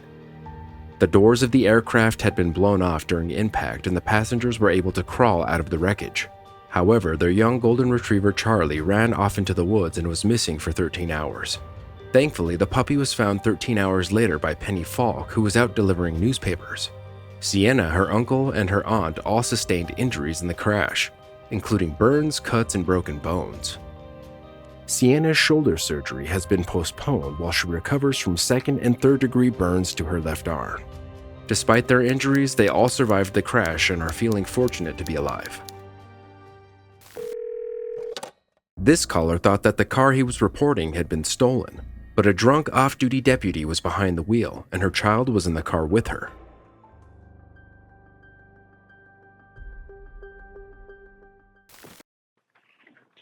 Where's your emergency? Yeah, this is going to sound kind of weird. I'm driving down 415 heading into New Smyrna. I have a police officer that nearly hit my friend of mine on his motorcycle in front of me.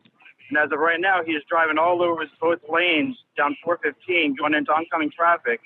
It's a cop car. I'm afraid to approach him just using the vehicle, but it's very not normal. Okay, where on 415, sir?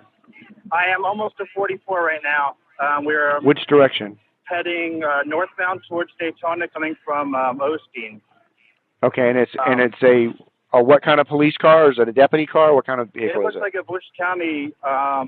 It looks like that's what I was running. Like I'm afraid to approach in case I don't know, but I'm right behind it on 415 now, going about 40 miles an hour. Actually, slowing down, really, really slow now. As a matter of fact. Okay. Now he's speeding up a little bit more. Yeah, he's driving very sporadically. As I said, he nearly hit my friend on a motorcycle just back at Walmart. is where I saw he turned off of a Howland onto 415 at that Walmart and nearly hit my buddy coming out onto 415. Yeah, we're doing about 35 miles an hour now, and he's going back and forth in and out of the left and right lane. Something's definitely not right. Can you tell if the person is in uniform at all? No, sorry, I haven't been able to get that close to this car yet. Okay. It's only a one-way back and forth, and there's a little bit of traffic due to Oktoberfest. You know, oh my God, he's all the way off the road now. He's picking up dirt. Oh, he's back on the road. Yeah, he is either drunk. Are you at 44 yet? No, not there yet. We're there's not many crossroads on 415, as you know. We're close to where the landfills are on the right-hand side. We're passing the big palm tree nursery, I guess that's the way to describe it. Well, I'd say we're probably about 3 miles from 44 now. And is it a patrol car that has lights on top of it, or? Yes, sir. Yes, sir. It's a total Okay. complete. Yeah, it's a Complete normal marked everyday- unit. Okay. Yeah, it's a regular street car like you see every officer pretty much has. Very standard Lewis County cop car. Okay. What are you passing now? Landmarks, anything that you can give me? As I said, we're not quite to the landfills yet. Once I get there, we're coming right on 44, but we're close to that. We're passing that. There's an air tower right there. I don't know if that helps you at all. As I said, The we're what? passing all those the palm tree nurseries and the big air towers out here. Okay.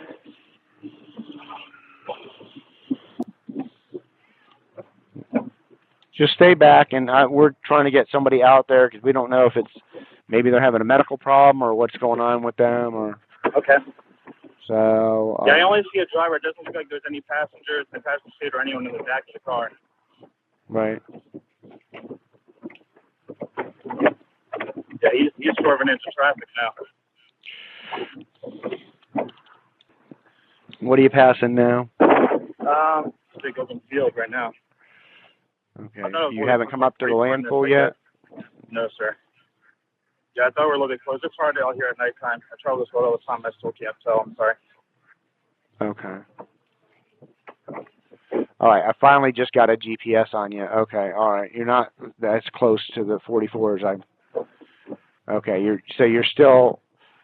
Oh, it's all the way Lake down Ashby? So time's gone by really different since you guys got in front of us. Have you passed by Lake Ashby yet? I don't know, sir. I'm sorry.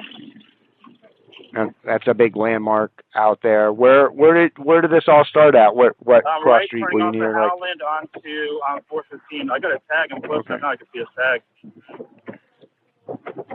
Okay, go ahead with the tag. It's 47364. Okay.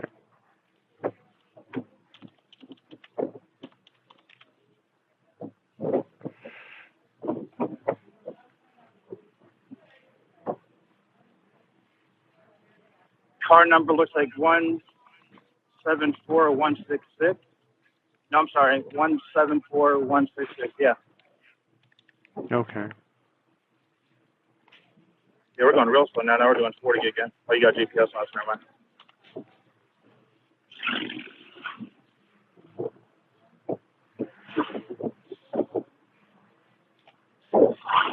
Yeah, it doesn't update me with that. I just finally got one ping on your phone that gave me your location, but it's not like it updates all the time or anything. Okay. So. Well, I see 44 is light up ahead now. We're real close. Okay, you can see 40.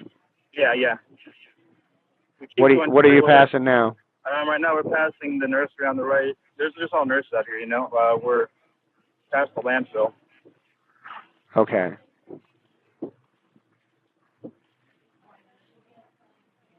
So which way he goes? If you can just keep an eye on it, and that's fine. If you end up you're going the other way, going a different way, then no, you don't have to. While you're going the same way, if you could. Yeah, I just want to see if I maybe can go next to him, see if there's even an officer in there. What's the deal?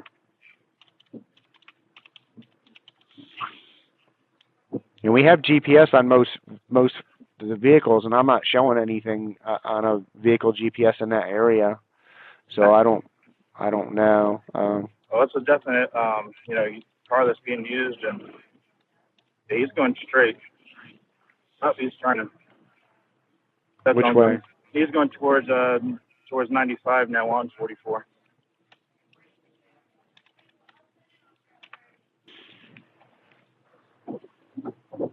My buddy's on a bike next to him, and he's about coming over into him now. He's right in his lane with my friend on his bike coming into him.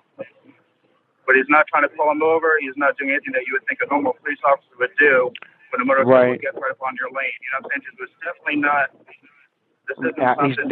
Yeah, it doesn't sound like he's acting normal to me either. No. I mean, a normal officer would at least stop on his lights to pull you over. Maybe he's just messing with you, but this isn't even something like that. And the way he's driving, he might cause an accident because he's going on off the road onto the curb. Oh, of course. You know, anything like that. And I'm kind of concerned that maybe it's somebody that's having a medical issue or something like that.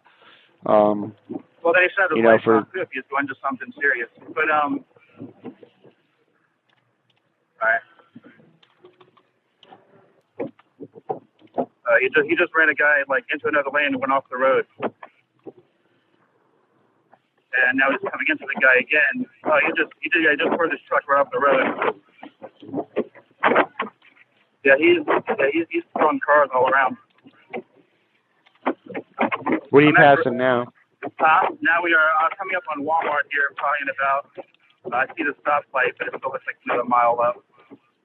I'm recording it all as well.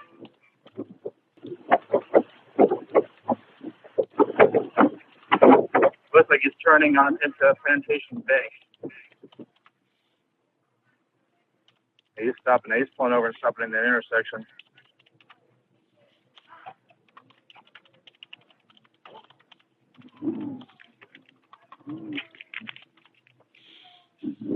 Okay, it's turning into Plantation Bay now? What's that? You said turning into Plantation Bay? Yeah. I'm sorry, not Plantation, Venetian Bay. I'm sorry, Venetian Bay, okay. Sorry. I had to actually back and turn around. Okay. It looks very, very short, so I don't even know. I tried to get a look at who was driving. It was very, very short, so, the short cops too, but it's very possible it's not a cop and it's, Right. A stolen patrol car, maybe. That's what I'm leaning towards.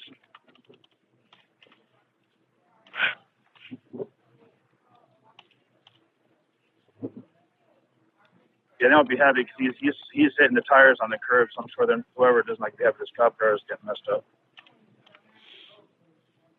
Did you follow it in the Venetian Bay or no? Oh yeah, I'm right behind him still. My friends are in front of me still on his motorcycle, and we're directly behind him right now. He stopped and looked right at us and kept going. He does not seem to be intimidated or care what we're doing around him.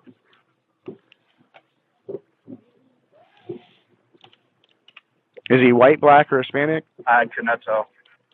As I said, he just looked. He was short. I couldn't even get a look.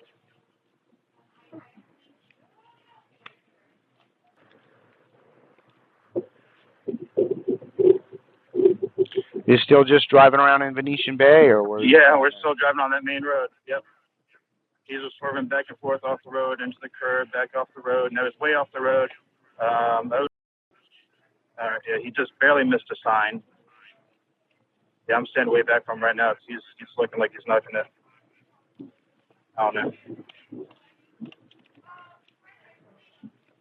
you have anybody en route? We've got a couple units en route, but unfortunately we didn't have anybody that was close. So that's why it's taken so long. We've got units coming from a couple different directions. Okay, I kind of figured he's involved. So,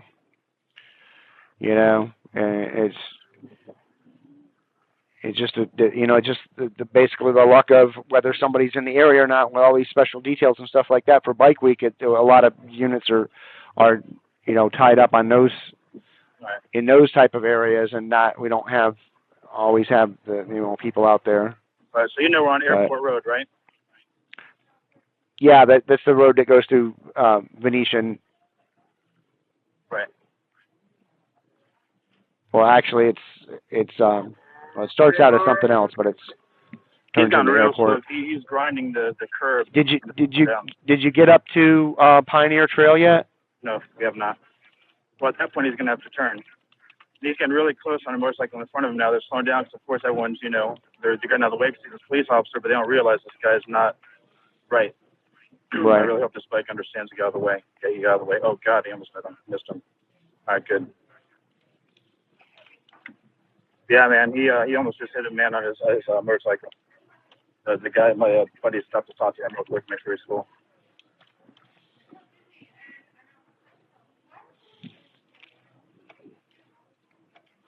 Okay, we've got an officer that's coming down from Pioneer Trail on Airport right now. On Airport? Yeah, Airport, right, through Venetian Bay, coming from Pioneer Trail. From Pioneer. You're still in. Oh, so You're still in.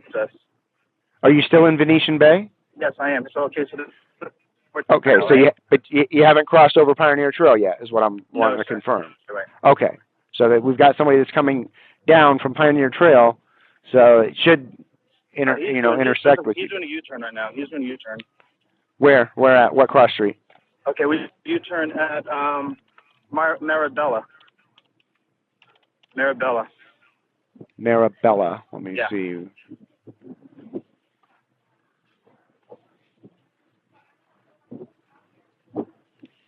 Yeah, I can thumbs up ever. He just turned around. Now there's two cops passing me. They're on me over. Oh, no, they're not. No, they're not. Okay. All right, cool. Yeah, they're on him. He's running from the cops. I'm gonna stay back now, sir. They got him. I'm not. Yeah, get out of the way. They got eyeballs on it now. What's your first name? My name is. Okay. All right. Yeah, when it looks like they've got eyes on it now, so just stay out of it. They got him pulled over. By the way, now I'm not. They do? No, yes, sir. All right. Let me see.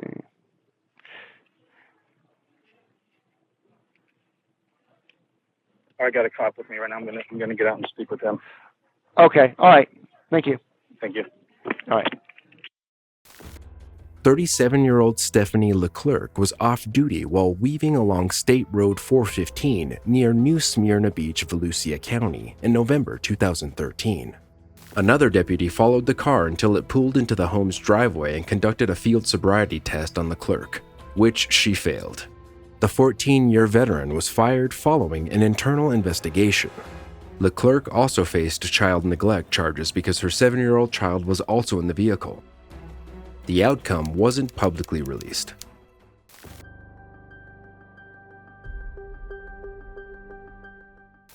In January 2022, Julio Cesar Segura stood outside a Chevron gas station convenience store in the Orchards area of Clark County, waiting for the most opportune time to rob them. He went into the store, held a gun at the clerk, and demanded all the cash. 911, how can I help you? Hi, I work at the Chevron at 117th, and I just had an armed robbery. Okay. How long ago was this? Literally 30 seconds ago. Okay. What kind of weapon? It was a handgun. Looks like a Glock. What did he say? Did he take anything? He said, give me all the money in the register, and was pointing the gun at my chest. Okay. Segura drove away in a Mercedes he had stolen from a dealer in Yakima, intending to flee to Seattle. However, all did not go as planned. A police pursuit started, eventually turning to an on-foot chase after police used spike strips to stop the vehicle after leaving the freeway near the battleground. The suspect abandoned the car and ran away. Shortly after, a second 911 call came in from Dawnese Sahota, wife of Vancouver police officer Donald Sahota, who called when Segura had rung their doorbell, saying he needed help and wanted to make a call. And how can I help you? There's a stranger at our door saying he just crashed his car and he needs us to call somebody, but he's very suspicious and we hear a bunch of sirens in the background. Yeah, give me 1 second here. Yes, please. Give me 1 second, okay? Yeah, my husband's a police officer. He's at the door with him right now. Okay, can you give me a description of him by chance? No, I'm in the other part of the house. Okay, so no description at this time. Okay, and let's see here. He's talking to him at the front door right now. Okay, all right, do you guys keeping the door closed? My husband has the door open. He's a police officer and he is armed. Okay. Okay, so what I want you to do is, could you have him close the door? And can I get a description from him? We're looking for someone in the area, and so that's why. I'm sure that's who it is. Yeah, I think so too. So, if you're able to, please close the door and get a description if you can. No, they're looking for somebody, honey. Yeah, I need They're on the line. I need a description as soon as possible. Yep, please. It's him. We need a description. He's Latino male. I'm not. Yeah, I'm just not comfortable. Yeah, I understand. So Hispanic male, black hair, 5'5". Any other descriptors for him, like clothing? She's trying to keep him here. Oh my gosh, he's good. Okay. They're in an altercation. You have to get to our house from 8. Yeah, they're coming as fast as they can. Okay, keep that door closed. Okay, keep that door closed. We have your address. You can't get to my house from 219th Street. Okay, and where exactly can they get to your house from? Just want to make sure. 239th Street. Get to house. I need to find some handcuffs. He's got them on the ground. Your husband has them on the ground? Yes. Okay, so restrained on the ground? Yes, and I don't know where handcuffs are right now. Okay. Just keep me as updated as possible, okay? You have to get here from 239th Street. Yeah, I let them know. Get to the house from 239th Street, okay? Keep me updated. He's in a fight with him right now. Okay, just keep me updated. Oh, hang on. I gotta call my. They're moving in now, okay? I need to call my son-in-law.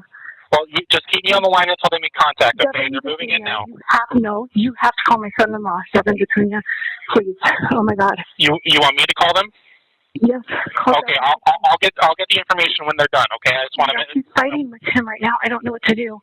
Oh my God. Yeah, I want you to keep your safe distance. Okay, they're coming in now. No, I can't. I have to go help him. Oh my God. I know it's unsafe. Okay, do you see any gun on the suspect at all, or is it just your husband? He's reaching for something right now. My husband has him. He's in white. My husband is on the ground up, and yes, the officers are here. Okay, let me know when the officers have him, okay? They're coming in, okay? Let me know what's going on. He's hitting my husband. Okay, so they're coming in, okay? Oh my God, he's trying to get What's going on? Hello?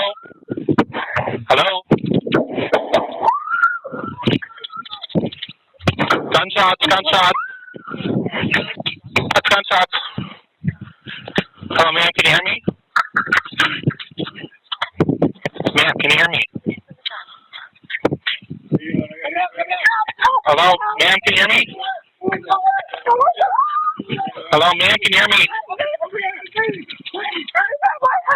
Hello? Hello? Okay. No! It's okay. Come on. It's okay. Come on. Hello? Oh my God. Come on. That's okay. This is my husband. I don't know. We're going to get here. Come on. Let's just go over that. Nope. At one point, the suspect walked away from the couple's front door and appeared to be heading off the property, but came back when Donald Sahota stepped outside to talk to him. Segura would later tell police that he had started to leave, but the man opened the door, so he turned back and approached, thinking he might get some assistance. Sahota allegedly said, "Oh wait, I might be able to help you," then stepped out of the house with a gun, identified himself as a police officer, and told him he would make a citizen arrest. In quick succession, one man took another to the ground in the driveway of the home. Aerial video shows a dark item falling to the driveway's pavement as the two continued to wrestle a couple of feet away. Segura was able to break free, stood up, and ran to the front door after stabbing the off-duty officer 3 times, prompting Sahota to pick up his gun and chase the suspect. At that exact moment, deputies responded and tried to stop a fight between 2 men in the driveway. Masses of information poured in, including the call, police radio dispatches, and aerial video. Sadly, none of it helped determine who the officer or the suspect were. Within 4 minutes of the 911 call, Clark County Sheriff's Deputy Jonathan Feller pulled up and shot 52-year-old Donald Sahota 3 times with a .223 caliber rifle, killing him. This was the first on-duty police fatality in Vancouver since 1883. After the shots were fired, Segura exited the home, walking backward as instructed with his hands in the air.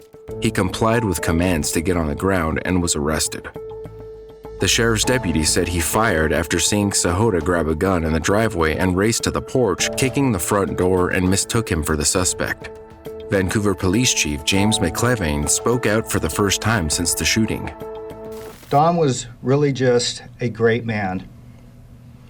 Honest, kind, loved to help people. He was a great son, wonderful father, and husband. He also delivered a message from Sahota's family. While police officers are heroes, they are also human. Being a law enforcement family, we understand that this is one of the hardest jobs in the world, often involving split-second decisions that mean life or death. We would like everyone to know that we hold no ill feelings toward the Clark County Sheriff's Office or the deputy involved in this tragedy, and hope others can show them grace as well. During the investigation, records and videos of the night showed new details as to how the confusion happened. Segura was arrested and faces 3 first-degree murder charges, 1 for each stab wound, and a first-degree kidnapping charge that accuses him of grabbing at Sahota's wife while pushing his way into the home. In an interview with investigators, Segura said, "It was crazy because I just asked a cop to help me run from the cops." In media interviews, his mother, Eva Segura Mendoza, expressed her shock as Segura had never done anything like this before. She says although he struggled with his mental health, he did what he could to help her, including paying rent. ¿Qué lo llevó a hacer eso? Es lo que no. Todo estaba bien, todo. O sea, no entiendo. A lo mejor. He wasn't okay. Maybe that's why he acted like this time. Esta vez sí. She also apologized to the officer's family for her son's role in the tragedy. Feller was placed on administrative leave, as is standard in fatal shootings by law enforcement officers. The Clark County District Attorney's Office later released the investigation files to the deputy. Here, he retells the events of the night. Feller often had to pause, crying throughout. So I pulled up to the front of the house. And I see a person who generally matches the last update that I had. Tan skin male, white-black combination of shirt and jeans. That person is running back towards what I can see as a gun laying on the ground. As I pull up, that person reaches down and gets for the gun. As he does that, he looks right at me. But it's all very fluid, very fast. Looks at me, reaches down, grabbing the gun, takes a hold of the gun, and runs back to the house. I gave a command to get on the ground. I didn't see any response from those commands. He's actively trying to get in the door. I'm not sure if he's trying to kick it, if he's trying to beat on it. I can see that he's trying to get in. So I believed that if that person got in that house, they would kill them.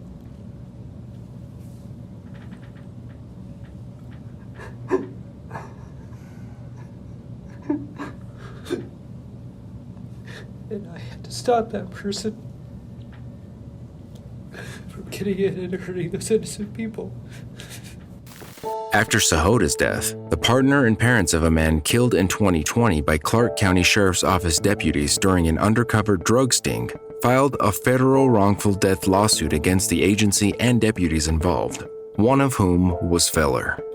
21-year-old Kevin Peterson Jr. was shot and killed on October 29, 2020 by 3 Clark County deputies after he ran from a drug sting with a gun in the unincorporated community of Hazeldale. The lawsuit claims that Clark County's failure to terminate discipline or retrain Feller led to Sahota's death. Some outlets say the Lower Columbia Major Crimes Team in Cowlitz County is continuing to investigate the shooting of Sahota by Feller, while others say he has been cleared. On February 9, 2022, hundreds of first responders and citizens attended a procession and memorial for the fallen officer, Donald Sahota. Inside his memorial were words of love and gratitude, as well as a state send-off.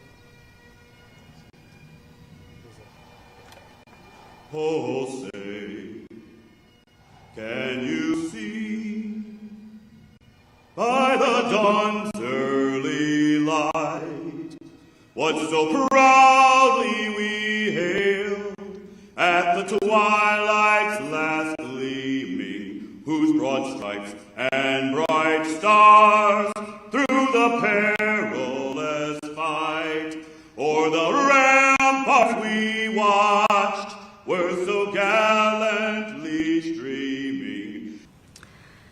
Some of my earliest memories involve my dad working as a police officer.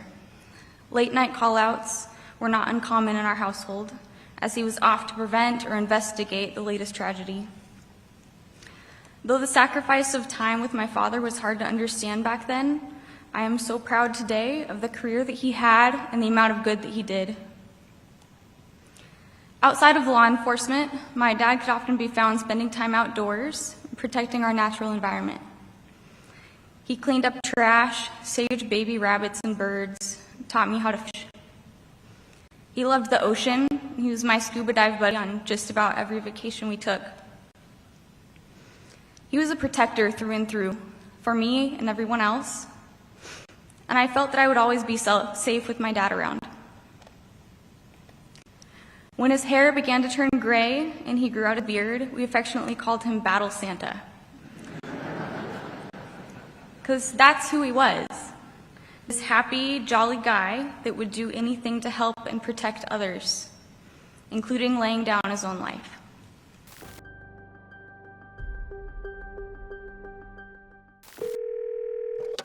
When an 11-year-old shot another child, he and his brother spun a story far from the truth.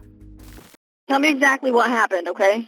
My son called me. He was screaming, crying, said he shot his friend because he came at him with a knife. That's all I was told.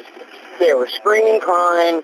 Okay, I need you to go over to him and I need you to check his pulse, okay? He does not have a pulse. I'm No checking pulse? right now. He does not have a pulse.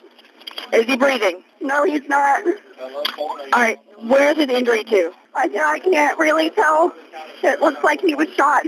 Okay, I understand he was shot. Do you know where he was shot at? It looks like he was shot in the hip. In the hip? Alright, we're going to go ahead and start CPR, okay? Oh my God, no, he was shot. Oh. He was shot in the head? Yes, oh my God. Alright, is he beyond any help? Not breathing. Alright. He doesn't have a pulse. In December 2018, 14-year-old Jaden Vaughn was visiting the Columbia County home of the 11-year-old boy and his brother. The adults went out for the evening, leaving the children alone. According to detectives, Jaden and the 11-year-old boy began play wrestling to try and see if the family dog would respond to Jaden attacking him. After that, the 11-year-old went and got a pistol from his parents' room, removed the magazine, and pointed it at Jaden before the gun discharged and killed him. The child then called his father and told him that the victim had come at him with a knife.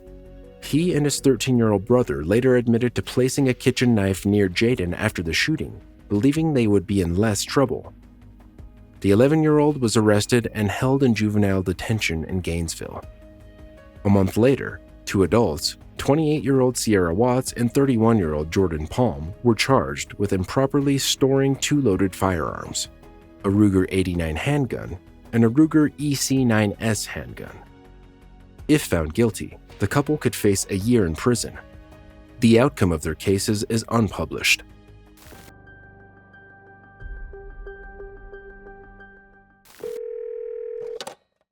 because it's only like 2 ones and only 1 9.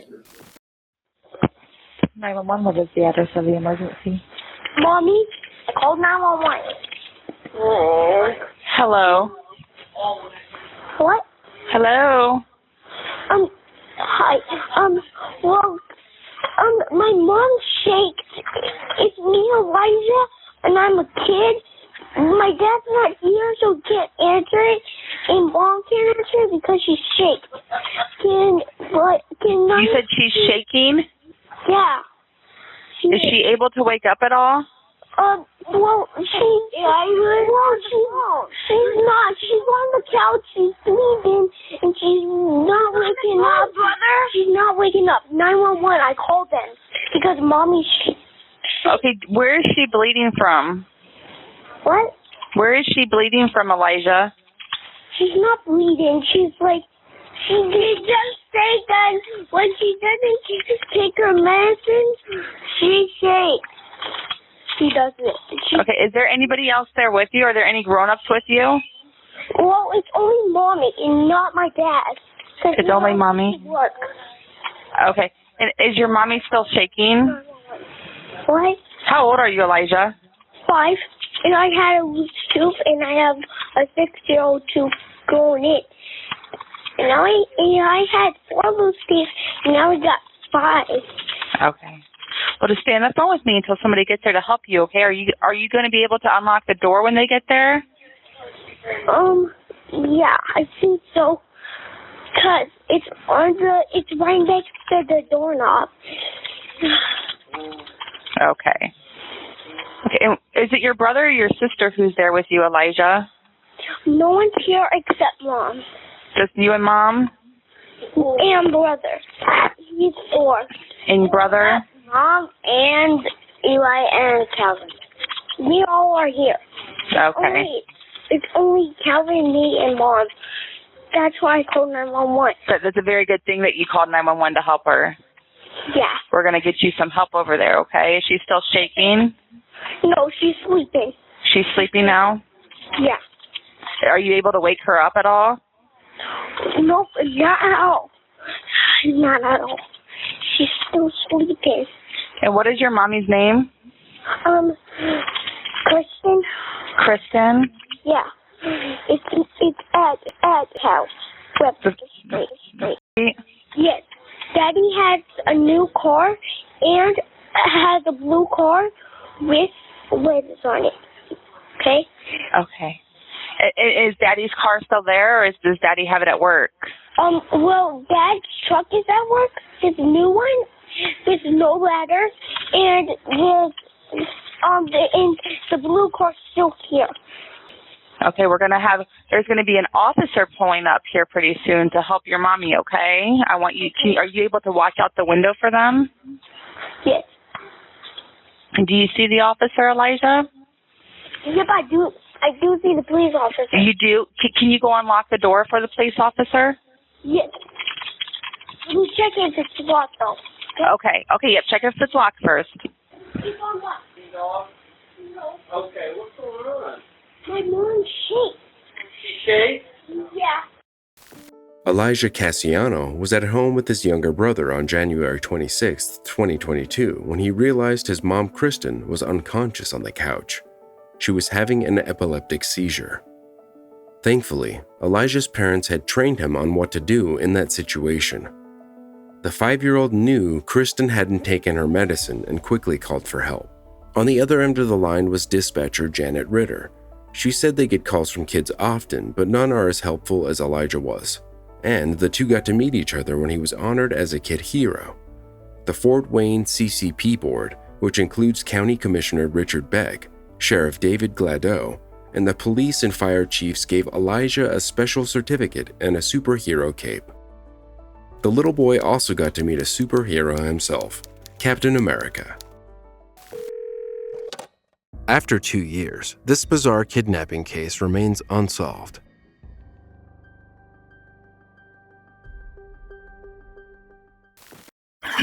No one, where's your emergency? I can't find my daughter. Okay, when was the last time you seen her? We were here at the park and people said that somebody took her. Okay. How old is she? She's 5 years old. Okay, and what park are you at? Here in Bridgeton Park. Okay, where at in the Bridgeton Park are you? The one with the basketball court where high school is. Okay, so you're at the basketball courts behind the high school? Yes. Okay. And what was she seen last wearing? She was wearing, give me a second. Can you play with the I don't remember what clothes she was wearing, but she was wearing, I just remember her pants. She was wearing like a flowery pants and some heels, some white heels. Okay, and your name?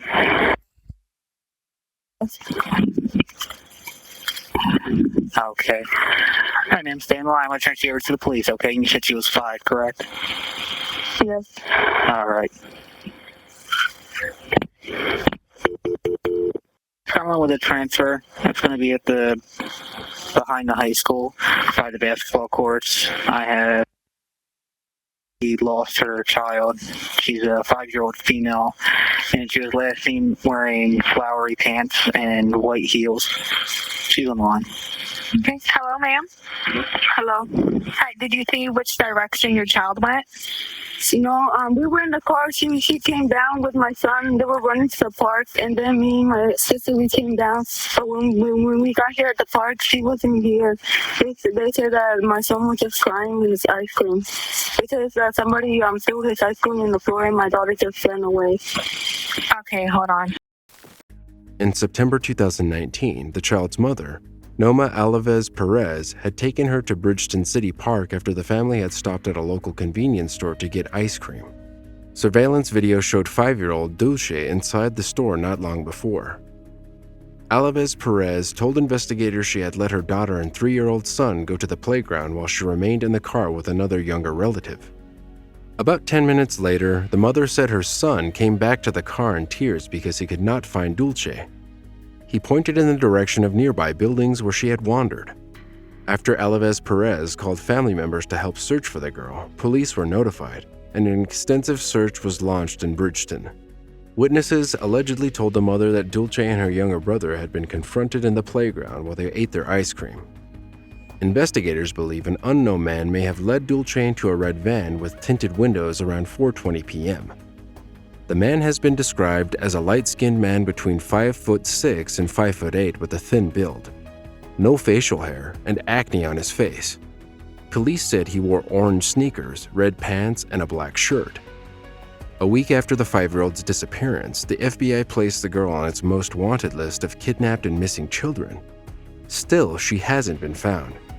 In October 2019, authorities released a sketch of a man described as a person of interest who was seen at the park with 2 children under the age of 5, but he was primarily considered a potential witness as opposed to a suspect in the girl's kidnapping. Since Dulce vanished, her mother has been vocal about her grief and the family's hope that the girl will be returned. She also has answered doubts and rumors about whether the family may have somehow been involved in the girl's kidnapping. During an appearance on the Dr. Phil talk show in December 2019, Alaves Perez addressed police suspicion toward her family and said she had been given a polygraph test. She also said she believed her daughter might have been targeted by an old friend who was trying to get to her. Police later said there was no substantial evidence implicating the individual named by Alaves Perez. Investigators have often grappled with false leads in the case, including unfounded rumors that Dulce had been spotted in Ohio around March 2020. The investigation has largely been quiet over the last year. The girl's father, Edgar Perez, who lives in Mexico after being deported, posted a video on YouTube to mark Dulce's 7th birthday in April. He was cooperative with the FBI and isn't a suspect. To mark the anniversary of the little girl's suspected abduction, authorities in Bridgeton teamed up with the National Center for Missing and Exploited Children to create an age progression photo of Dulce, who would now be 7 years old, and a reward for information leading to her stands at $75,000. Police say nobody has been ruled out, including the family, but no suspects have been arrested. A dispatcher attempts to negotiate during a hostage situation, but it's not what it seems.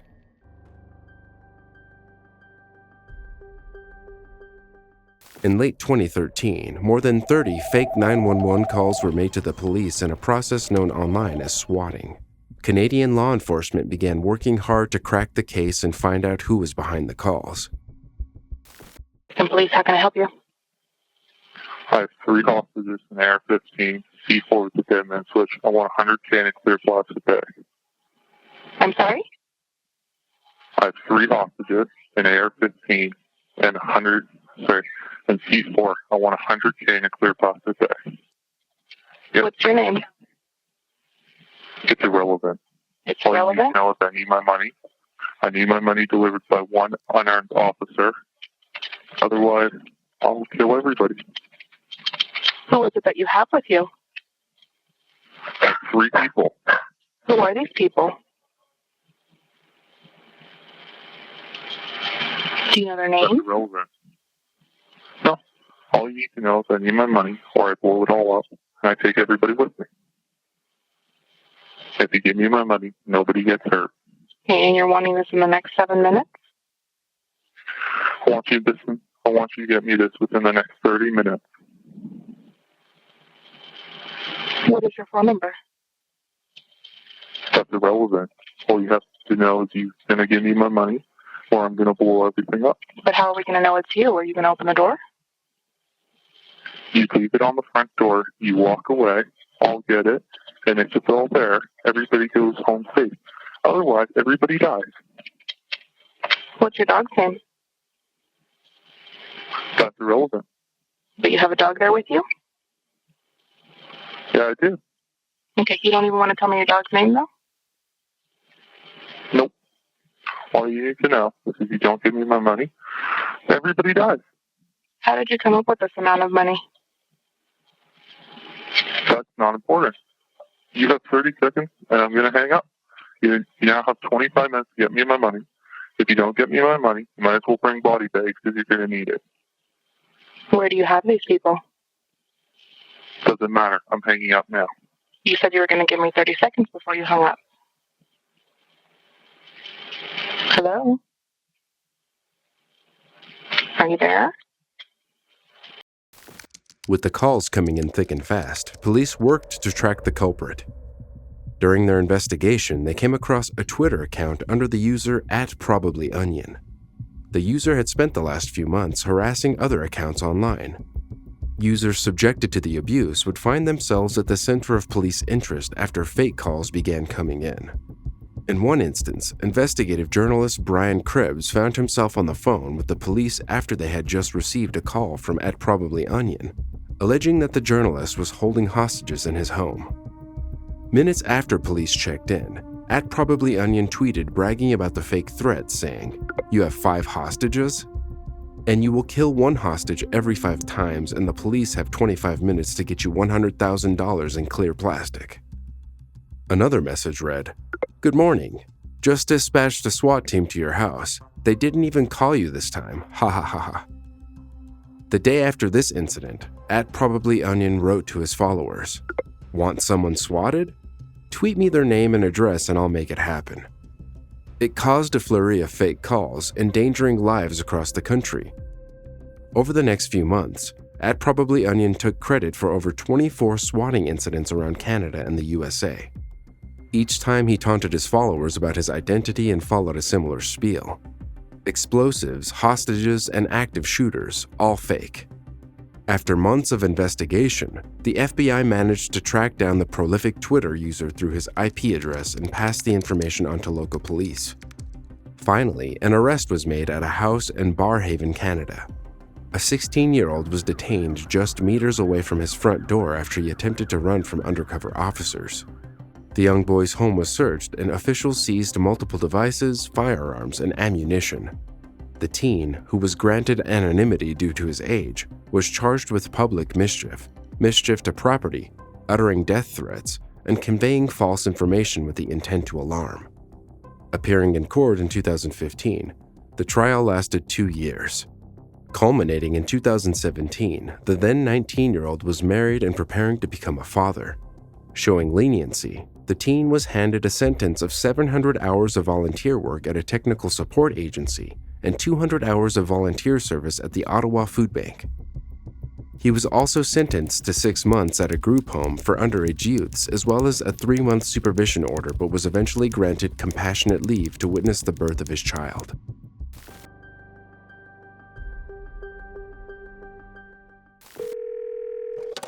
During a family visit, this woman's son made a devastating discovery. Okay, caller, tell me exactly what happened. Yes, ma'am. My son and his girlfriend are here visiting me.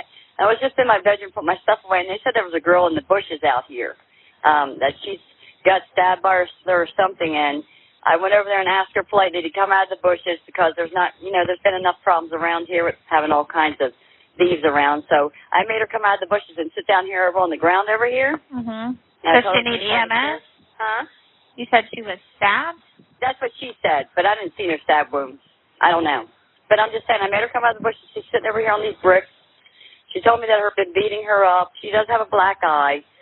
Oh, she does have a stab wound, my son just said. He just looked at her. Her feet are all messed up. She has no shoes on. She got pajama pants on. Does she need EMS? And she's really dirty. She said she can't go back to where she came from. She said she's stabbed. Okay. Want me to ask her name?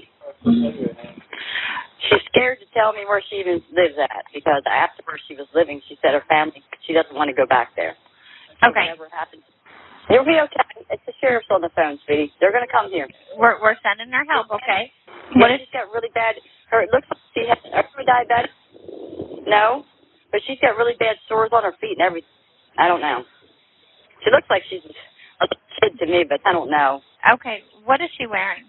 She's wearing pajama pants with them and a hoodie. And okay, your phone broke up. Pajama pants and a hoodie?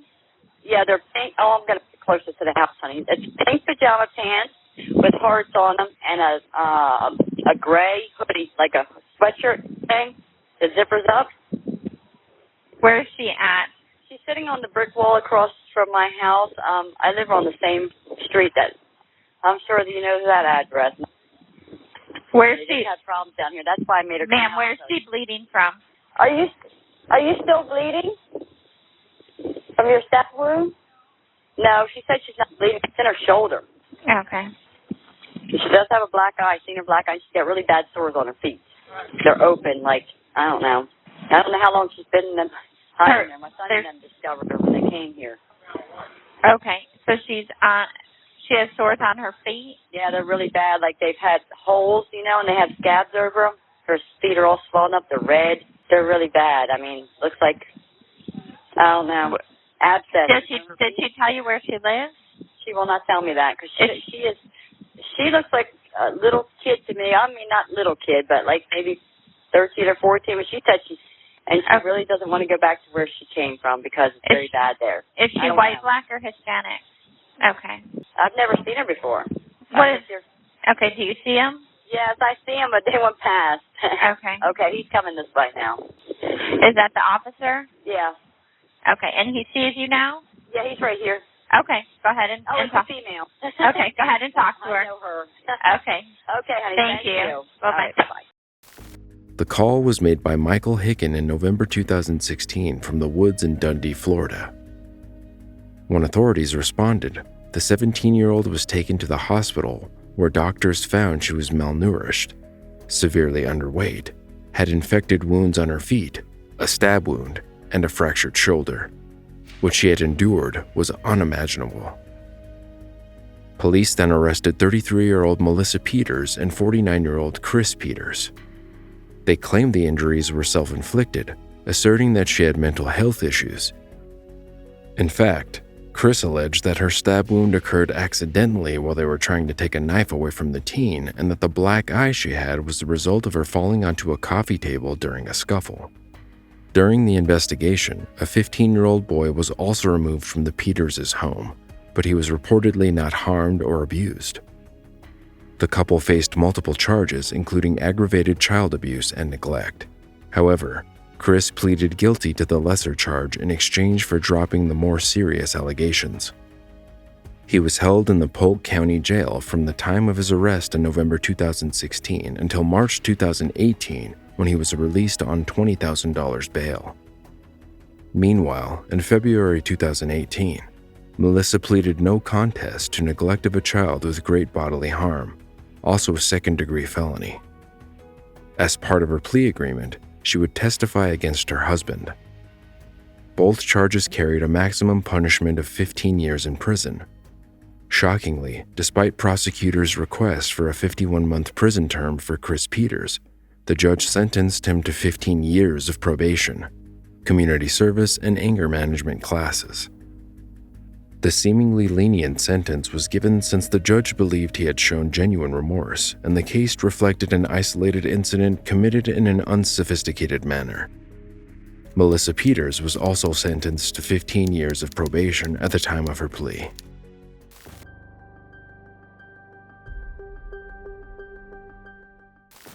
When a frightened 17-year-old Esperanza Quintero called 911 in an attempt to help a gravely injured friend, she became frustrated with the conversation. The response she was met with by the Albuquerque dispatcher is shocking. As we speak, I'm keeping him alive. Okay, is he not breathing? Barely. Hey, one of us. There you go, Danny. One of us. There you go, Danny. Good job. Just stay with me, okay? Okay? There you go. Good job, Danny. Is he breathing? He's barely breathing. How many times have I tell you? Okay, you know what, ma'am? You could deal with yourself. I'm not going to deal with this, okay? No, I can't. On June 26, 2015, 17-year-old Jaden Chavez Silver was shot in a drive-by shooting, just 5 minutes after arriving at a house party. At around 10 p.m., a car passed the Albuquerque home and opened fire. The teen was sitting in the kitchen when he was shot and killed by a bullet fired into the house. That's when Quintero started performing CPR while she called 911. Unfortunately, Chavez Silver passed away later that day as a result of the shooting.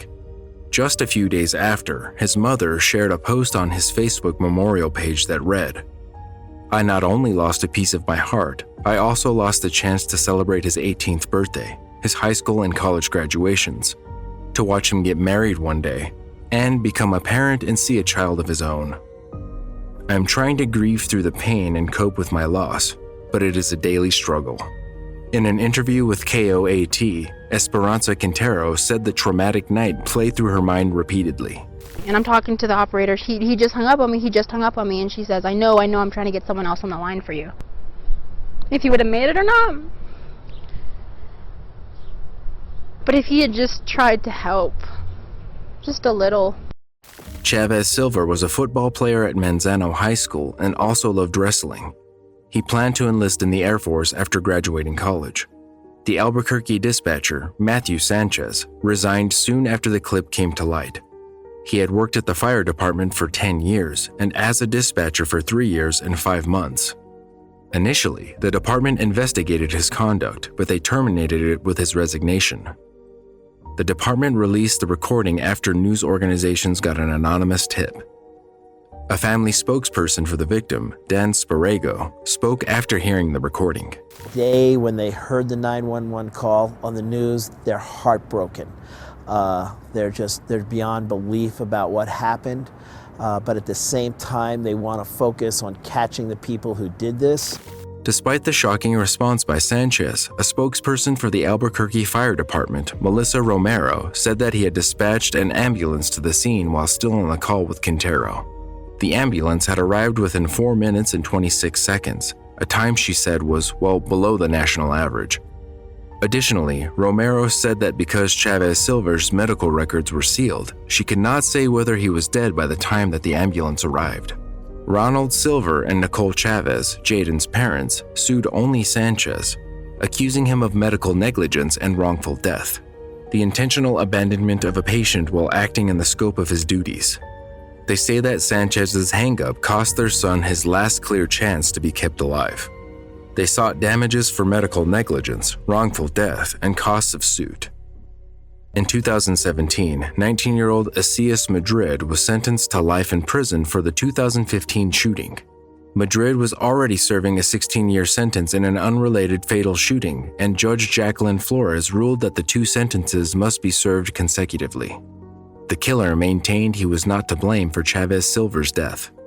In a statement to the court, he said, "I apologize for the tragedy that happened and that I wouldn't wish this upon nobody, but in all honesty, I'm not responsible for what happened in this case." Madrid was one of 3 people convicted in the drive-by shooting, but the only one convicted of murder. Prosecutors said that Madrid and Nicolas Gonzalez fired into the kitchen window of a home intending to hit a man who had beaten up Dominic Conyers weeks before. Instead, the bullets hit Chavez Silver. Gonzalez agreed to testify as a state witness in exchange for a juvenile sentence. Conyers, who prosecutors said was present during the shooting, pleaded guilty to conspiracy to commit first-degree murder and shooting at a dwelling. Confusion over jury instructions led Judge Flores to declare a mistrial on 3 lesser counts that Madrid faced. But prosecutor Penny Gilbert said the state was not planning to retry Madrid, pointing out that the leftover charges would carry a juvenile sentence. Madrid's conviction brought a long journey of twists and turns to an end, including witness statements recanted, detectives accused of coercion, civil lawsuits filed, and a state legislator resigning. After the sentencing, Chavez Silver's mother, Nicole Chavez Lucero, spoke to the media. I am so happy that the verdict came in with the first-degree guilty sentence, and I think we're just in shock. It's been a really, really long, emotional 2 years, and we finally got justice for our baby. In 2019, the city settled a lawsuit for the victim's family for $50,000. Meanwhile, after his resignation, Sanchez accepted a job about a year later at the Bernalillo Fire Department but was fired soon after. He received news of his termination only days after he was hired, leading him to later sue the city for wrongful termination. In 2018, Bernalillo Fire Department agreed to pay out a settlement of $25,000. For more True 911 calls, watch this episode next.